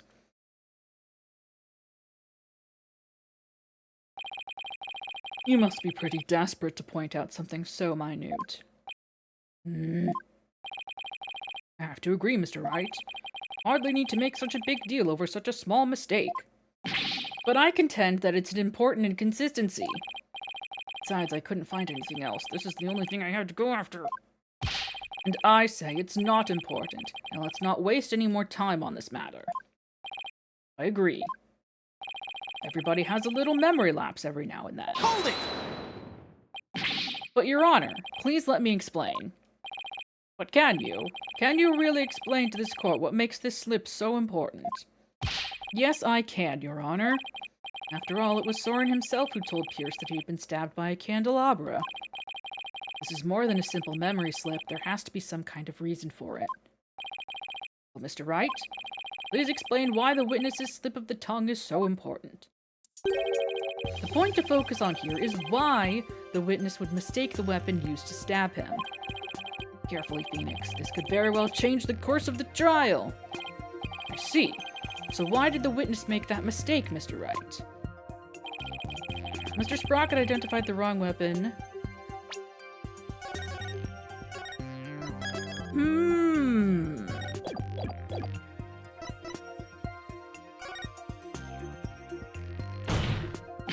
He doesn't remember the incident, let alone the weapon used against him. Not only that, but I believe Mr. Sprocket has some sort of memory disorder. Oh. Oh. Does he have, anterograde amnesia? Anterograde amnesia. See, retrograde amnesia is the kind that most people associate when they say amnesia. Retrograde is the amnesia where you forget your past. Anterograde amnesia is when you can't form new memories. So, like, you're out at a restaurant with someone. You go to the bathroom, you come out of the bathroom, and you have no idea where your table is. Or maybe even who you were with. More or less. It's been a long time since I've learned about this stuff. Grain of salt. Exactly. Therefore, the defense contends that Mr. Sprocket's testimony thus far is invalid. Objection! Just because you can't find a flaw in his testimony, you want to throw it all out. Your baseless claim is nothing but pure slander of the witness's character. Mr. Edgeworth is correct, Mr. Wright. Can you explain your grounds for making this claim? I read his diary. Of course, Your Honor. Think of what Soren has said, how he's behaved. That's where I'll find a clue. Very well, let's hear your argument then. My grounds for claiming that Mr. Sprocket has a memory disorder is... his airplane pen! Hang on, wait. Hang on, wait. That airplane pen he always uses. The truth is, it's an external memory device. It's a what? What makes you say that? I mean, it transforms into an airplane and stuff. So I thought it wouldn't be a stretch for an inventor like him to make a memory bank. That theory is simply amazing. Amazingly sloppy. I suggest you invent yourself some better ideas. God damn. External memory device is pretty half-baked. Anyway.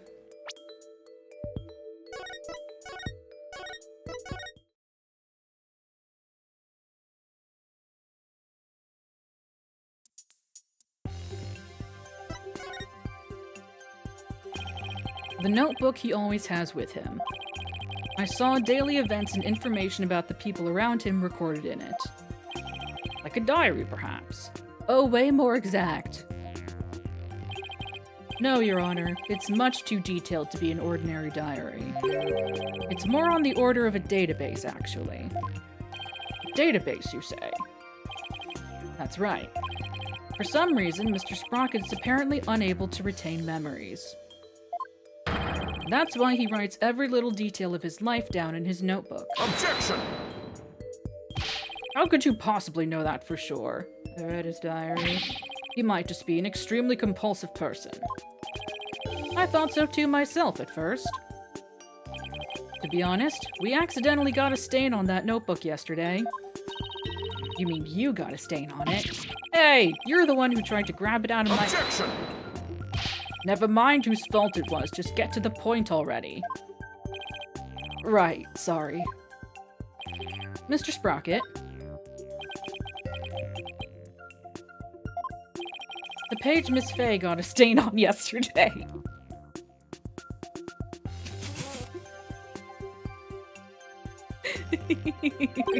That's the page with the details of your stabbing on it, isn't it? No, I only write in this notebook because I'm very compulsive. Now drop the subject already. Sorry, but I'm not convinced. I noticed an odd fact about your notebook, Mr. Sprocket. On the earlier pages, you used it to write down invention ideas. But after a certain date, you started writing down a lot more, and in much more detail.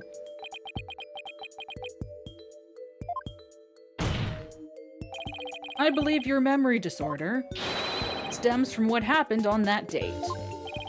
Something so monumentally caused a memory disorder, Mr. Wright. You don't know what you're talking about. Sorry, but I do know what I'm talking about. This once, and this is the proof! The proof! Take that! You were involved in this car accident too, weren't you, Mr. Sprocket? And the shock of losing your beloved older sister is what caused you to develop your memory disorder? Or it could be brain damage. It's very likely that he got a concussion. It's fine. Is this true, Mr. Sprocket?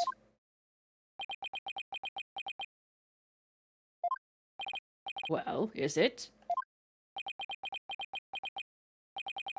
Mr.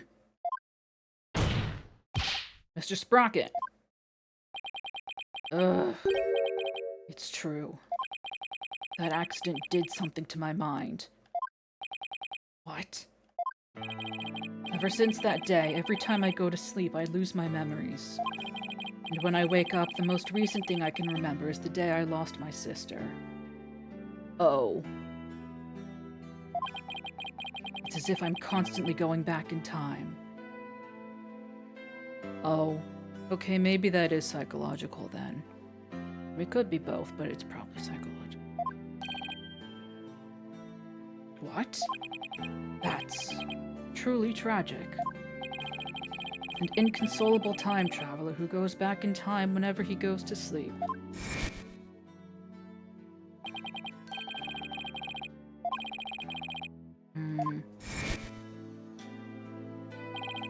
So that's what Soren meant. He's talking about himself. The reactions of the people around me each time I awoke made me aware of my condition. That's why I decided to write everything down in my notebook, so I could move forward. The only memories you have since that day are the ones written in that notebook. That's right. And since the page about your stabbing got stained, you couldn't read from it, could you? There's just one more thing I'd like you to clarify for me, Mr. Sprocket. Exactly what are your feelings toward the victim? Mr. Sprocket's feelings towards Dumas Gloomsbury. That's right, Your Honor. The witness said that every time he wakes up from sleep, his mind goes back to the day his sister died. Mr. Wright, you can't mean. Mr. Sprocket.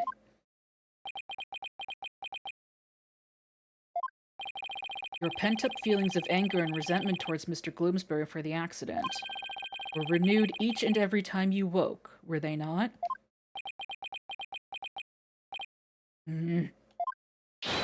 But you couldn't take it anymore, so you turned to murder. Isn't that right? It's not. What? Mr. Wright, are you saying that the witness murdered Mr. Gloomsbury? For revenge? Well, Mr. Sprocket? Hi, Ellen.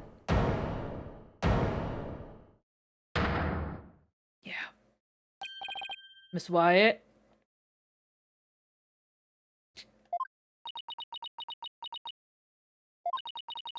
Your Honor, I did it. I killed Mr. Gloomsbury. No! What? That is a very pretty dress. Pulling on that big ribbon shouldn't tighten her corset. Miss Wyatt, what are you trying to do? Don't tell me you're... No.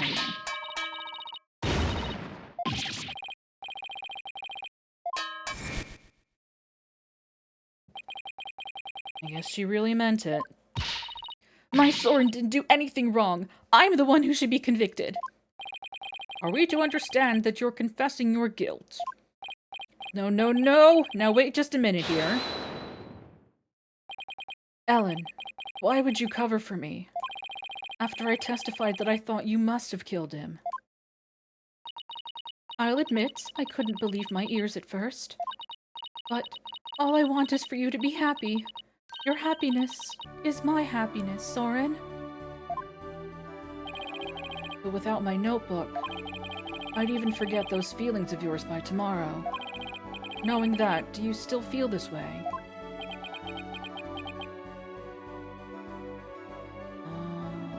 You know, now that you mention it, I did ask her for the location of something last time. And she was like, oh, it's here, obviously. I thought that was her just being, like, really, like, compulsive. And maybe it was, but it was also... It might have been, oh, this is in a really obvious spot, why don't you know that it's there?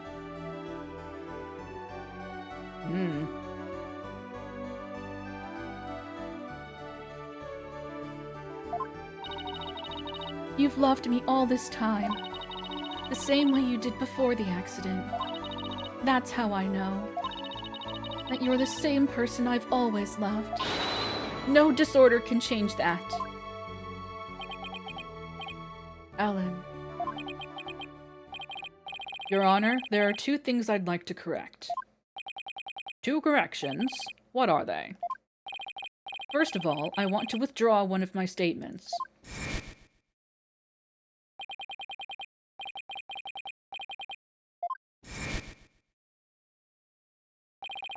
Without memories to rely on, I took the police completely at their word. You can't be serious. So that means Soren never really doubted Ellen in the first place, did he, Nick? Ellen really does love Soren with all her heart. But in order to save her, I'll still have to go after Soren. Hope you can forgive me, Alan. And what is your other correction, Mr. Sprocket? Don't do it. Oh, never mind. The truth is, I never felt anger or resentment towards Dumas about my sister. What? Why not? Phoenix!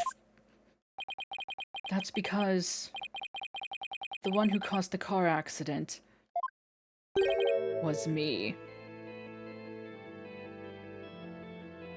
I was right after all! He does think it's his fault. What?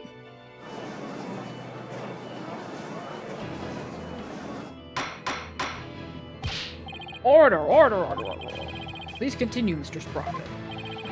I'm the one who killed my sister. To protect my career and my future, my father made Dumas take the blame. In exchange for money and the position of lead servant.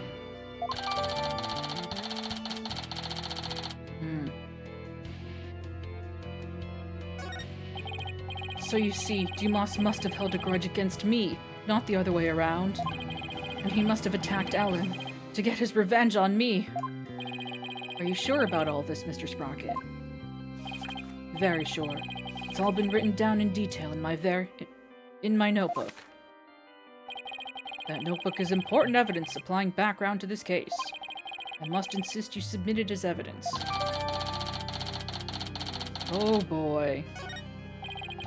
The lawyer said I had turned to murder, but that's just not true. However, it is true that my older sister and Dumas are both dead because of me and my negligence. Just glanced through Mr. Sprocket's notebook. I wasn't able to read the part about when he was stabbed due to the bloodstain. But what's written here about his sister's car accident is exactly as he stated.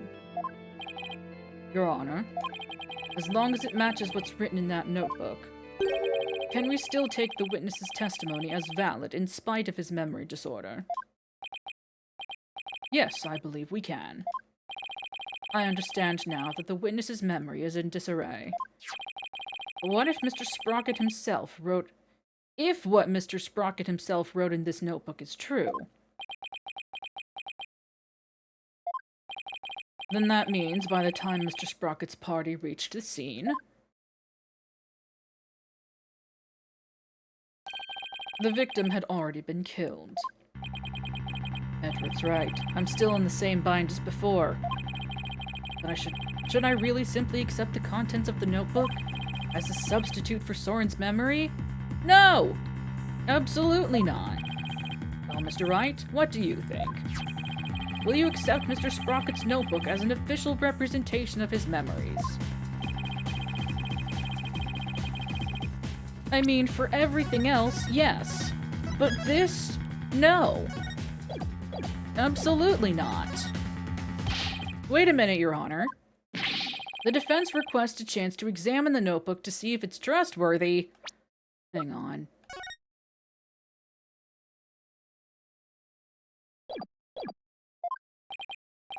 Very well, but be quick about it. Thank you, Your Honor. So how should we examine it? Well, we should look at it from all different angles to see if there's anything sus. Oh boy, oh boy! Spin! Woo!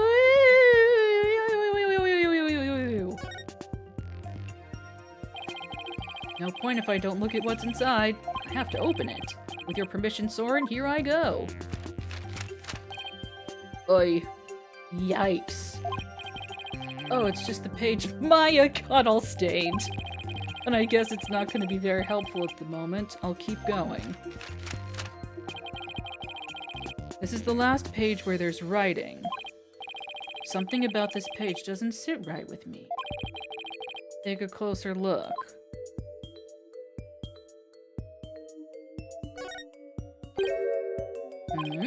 The page has been torn out.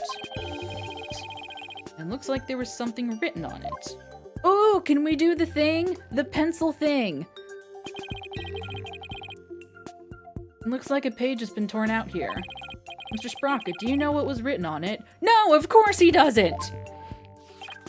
Oh, that. Wait, does he? I often tear out a page when I write somebody a note. I probably wrote something down for somebody, tore it out, and gave it to them. We don't have that in evidence! No, turn off auto. Dang it. I didn't mean to do that.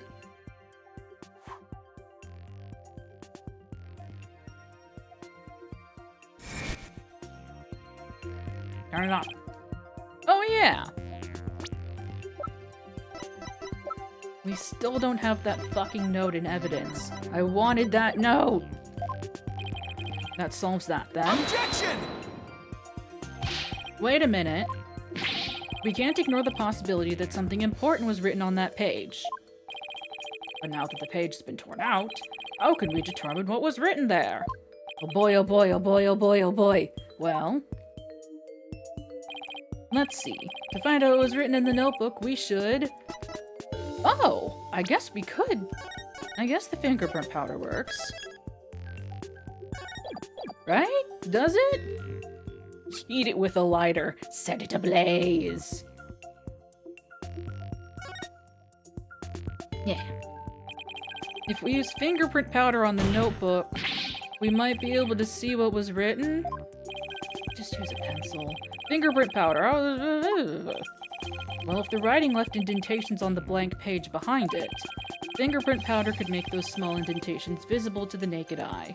You know, I guess the pencil thing could, like, press the... fine. Oh, stop. Fingerprint powder would only sully the notebook further. Mr. Wright, if you use the powder and still don't find anything, then you must accept the notebook as a representation of the witness's memories.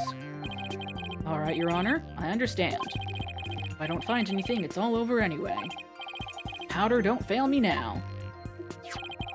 I will now use fingerprint powder on the blank page to find out if we can see what was written on the torn out page. Yeah. Yeah.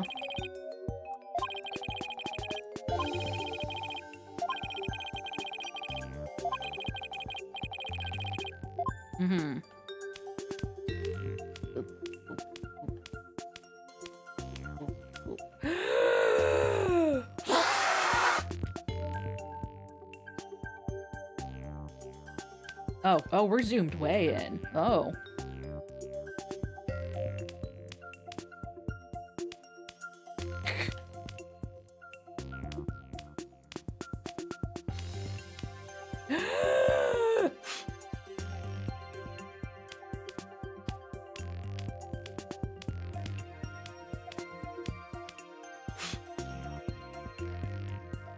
Oh.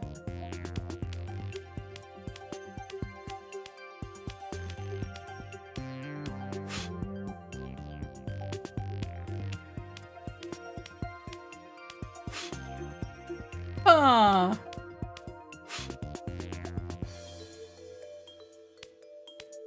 Oh.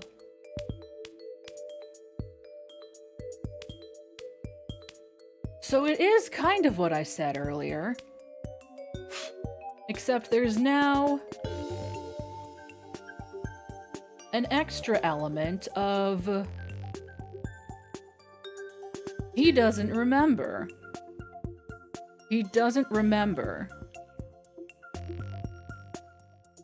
So he's really relying on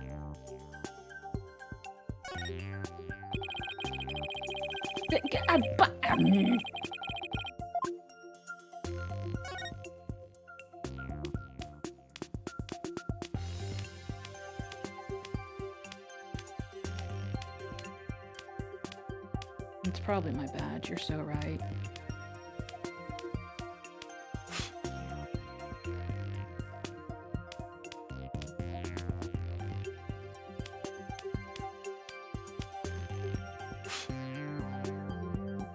I checked all this middle bit here.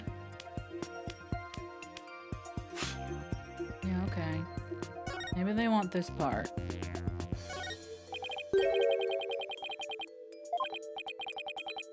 Oh, it says I struck and killed Dumas. This is huge!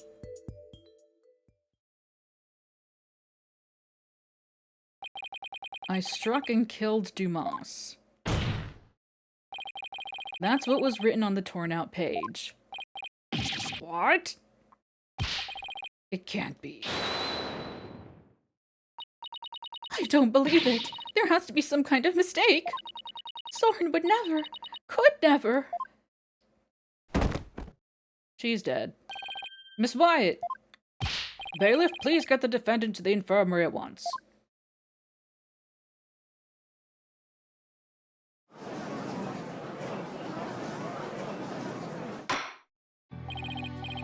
Apparently the defendant got too worked up. She's resting in the infirmary as we speak. Now then, please continue, Mr. Wright. Yes, Your Honor. This notebook is all Mr. Sprocket has to remember things by. With this critical page torn out, not even Mr. Sprocket himself knew the truth of what he'd done.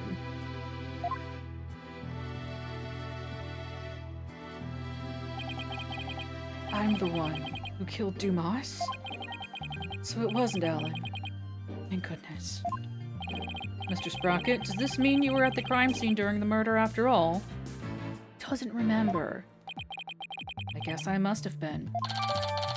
Updated notebook report.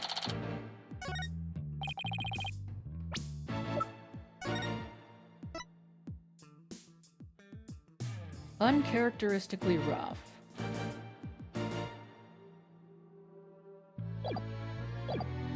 But Mr. Sprocket, can we really believe what's written in this notebook? Nobody touches this notebook but me. Except for those few minutes when we handed it off to Pierce.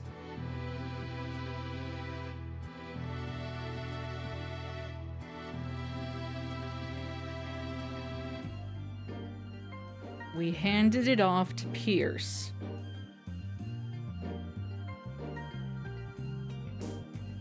And he didn't immediately return it, did he? And when I sleep, it's under lock and key. I don't remember writing that I killed Dumas, but I guess I must have. Well, now that we have a confession, I'm afraid I must render my verdict. Of all the... Yes, Your Honor. Please give your ruling now, while Ellen is asleep. I want the woman I love to be set free as soon as possible. Soren really does love Ellen after all, doesn't he? Just like we all love the get up and stretch time. Right, everybody? Yeah.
Yeah. So this is how it ends. But is that how it really went down? Is there really no way for them both to be happy? I know we should consider anything written in the notebook to be the truth, but still. I myself wrote of the crime in my notebook. No further proof is necessary. Soren himself wrote it in his notebook. Wait a minute. Very well. I will now give my verdict. Ellen is about to be found not guilty, and Soren will be convicted for the crime instead. And yet, am I really ready for the judge to give his ruling?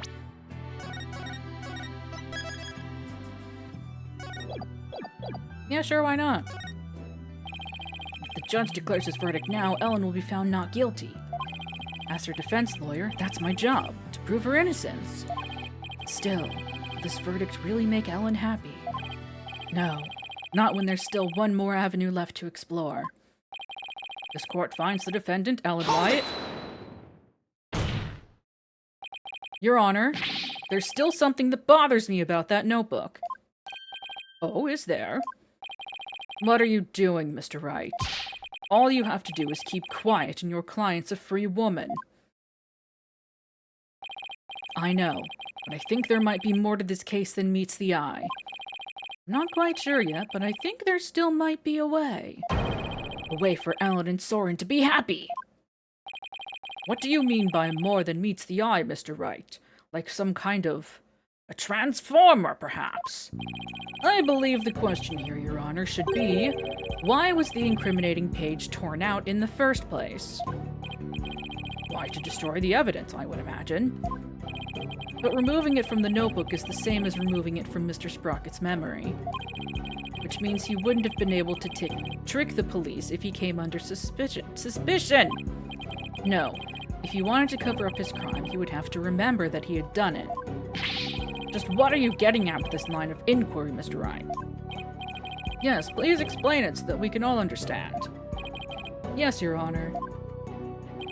The page that was torn out of the notebook because somebody else tore it out. The incriminating page was torn out by somebody else. What?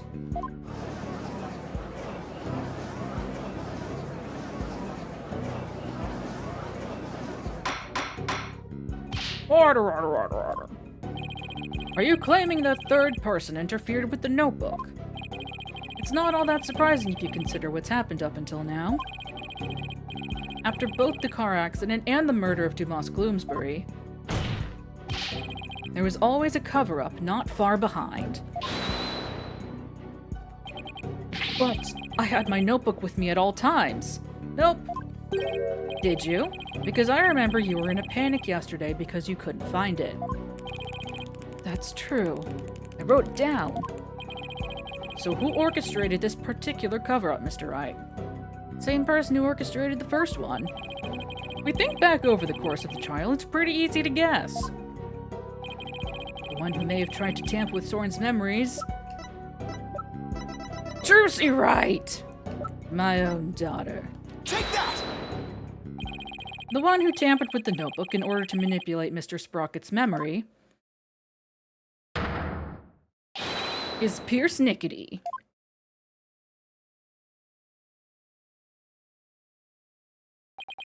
Pierce tried to tamper with my memories. Pierce was manipulating me. Case in point, the 2 receptions that were held to cover up the murder. It was Mr. Nickety who directed the guests and orchestrated the entire scheme. No, it can't be. Which of my memories are mine and which have been rewritten? God, that's terrifying. When did he start rewriting my memories? Who wrote this? And this, and this? And this, and this, and this, and this? Uh-oh. You know, I thought that was a jetpack, but I wasn't sure. Okay, bye. He literally took off. What? Well then. Look, Nick, he's coming back down. Oh, his belt buckle's a propeller. That's cute. My memories. Ellen. And now he's dead too. Mr. Sprocket! Bailiff, please get Mr. Sprocket to the infirmary on the double. Later, Mittens. Thanks for hanging out.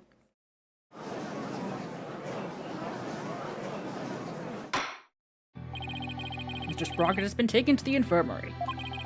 We don't have to worry about him running away, so let us resume where we left off.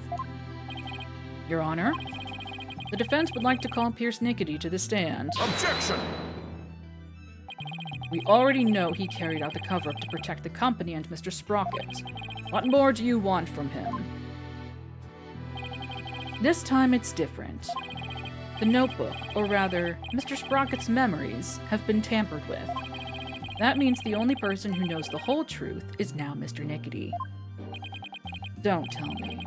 Are you actually trying to drum up a third suspect in order to exonerate the defendant and her groom? I'm not drumming up anything, nor do I have grounds to accuse him of anything. Yet. All I know is that Mr. Nickety is the only one who knows the truth. I think he's still hiding something. Something we don't know about yet. No grounds yet, is it? Well, Mr. Edgeworth, does the prosecution consent to calling the witness to the stand? It does, Your Honor. However, I would like a little time to talk with the witness before we do. Very well. We will break for a 20-minute recess. Yippee! To be continued. Uh...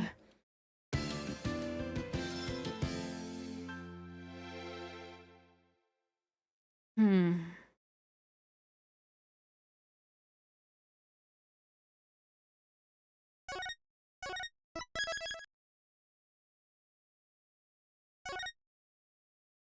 Detective, have you been keeping up with Barry's VODs of this game? And if so, do you know if he's finished it?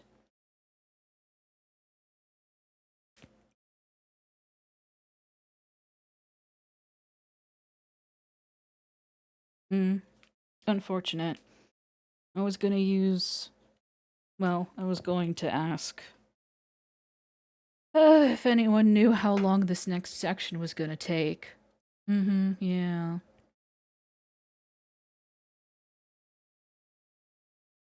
If you want to, sure.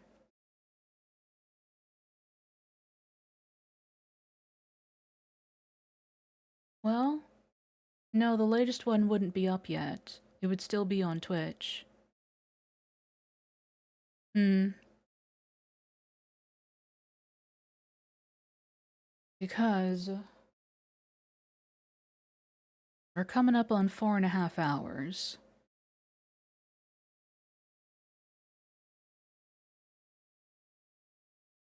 And I would like to call it, but if this last section is only gonna take, well, only gonna take like half an hour, then we may as well wrap it up. You know? Especially with the Lonely Hearts Club stream next week. And I already have a plan for next Saturday. That is not Ace Attorney. Hmm.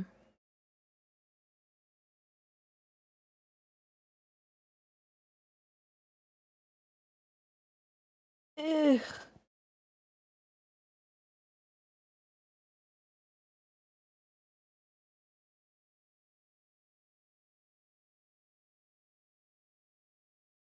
Hmm. Hmm.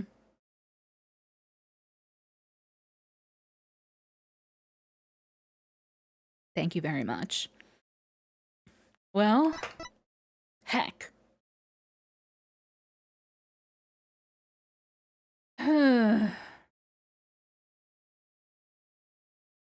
Alright.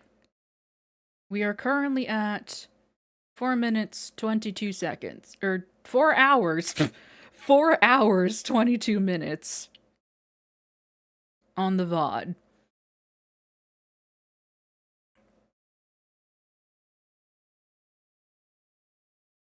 I'll give it till 45. Till 4:45. If it doesn't seem like...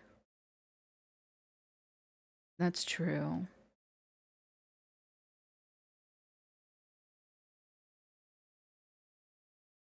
Yeah. Yeah. Yeah. Yeah. Yeah. However long it takes, it'll be part of another VOD.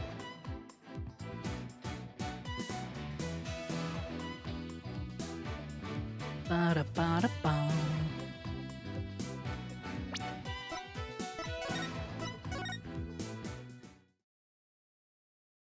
Hmm.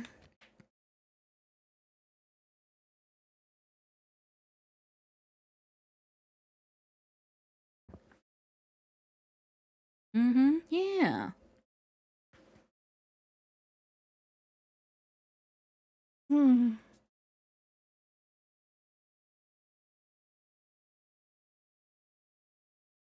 Might take a break from long playthroughs. Just a little one.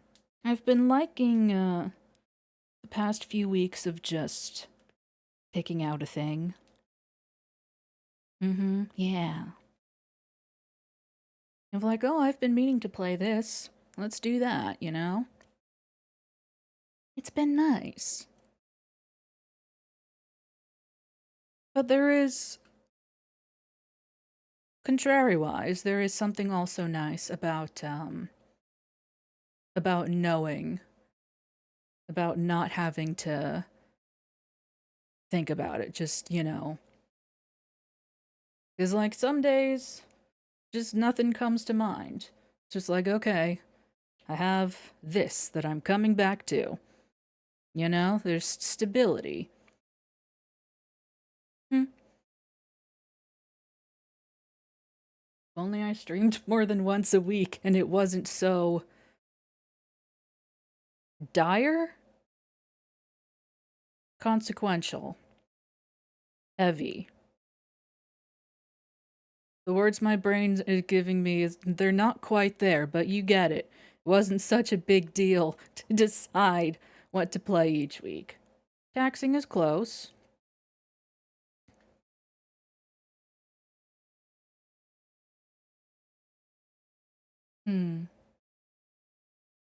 Anyway,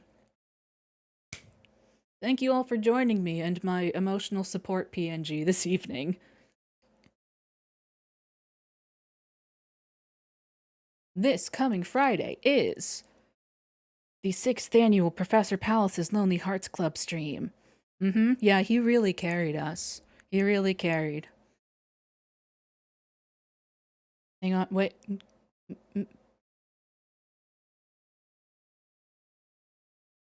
Mwah!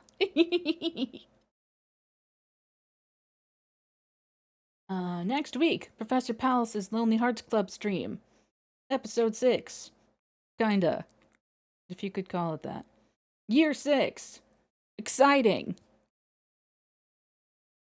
We'll be playing something chill or something scary, depending on how I'm feeling. I need to stop talking, my voice is cracking. And then, unless I am completely and utterly wiped out from the festivities, there will be a usual Saturday stream the following evening, where I'll be playing something that I randomly found on Steam because it was on sale. And I played this game as a child. I loved this game. Well, yeah, no, middle school is child. Middle school, still a child.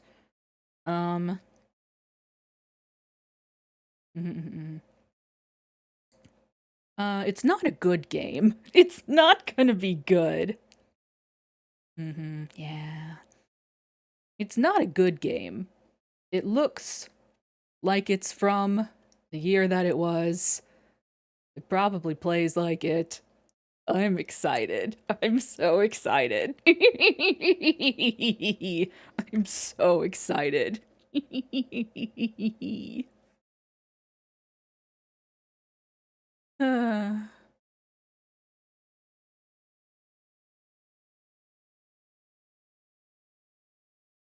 That'll do it. That'll about do it. Thank you as always for joining me. I really appreciate it. I really, really do. I'm always so grateful to all of you for coming and hanging out with me in my little corner of the internet. Makes me very happy. Yeah. Yeah. And, I will see you next week on Friday for the big show. Yeah. See you then. Bye. Say goodbye, Clavier. Goodbye, Clavier. That was not even close. Bleh. I am Clavier Gavin. Goodbye.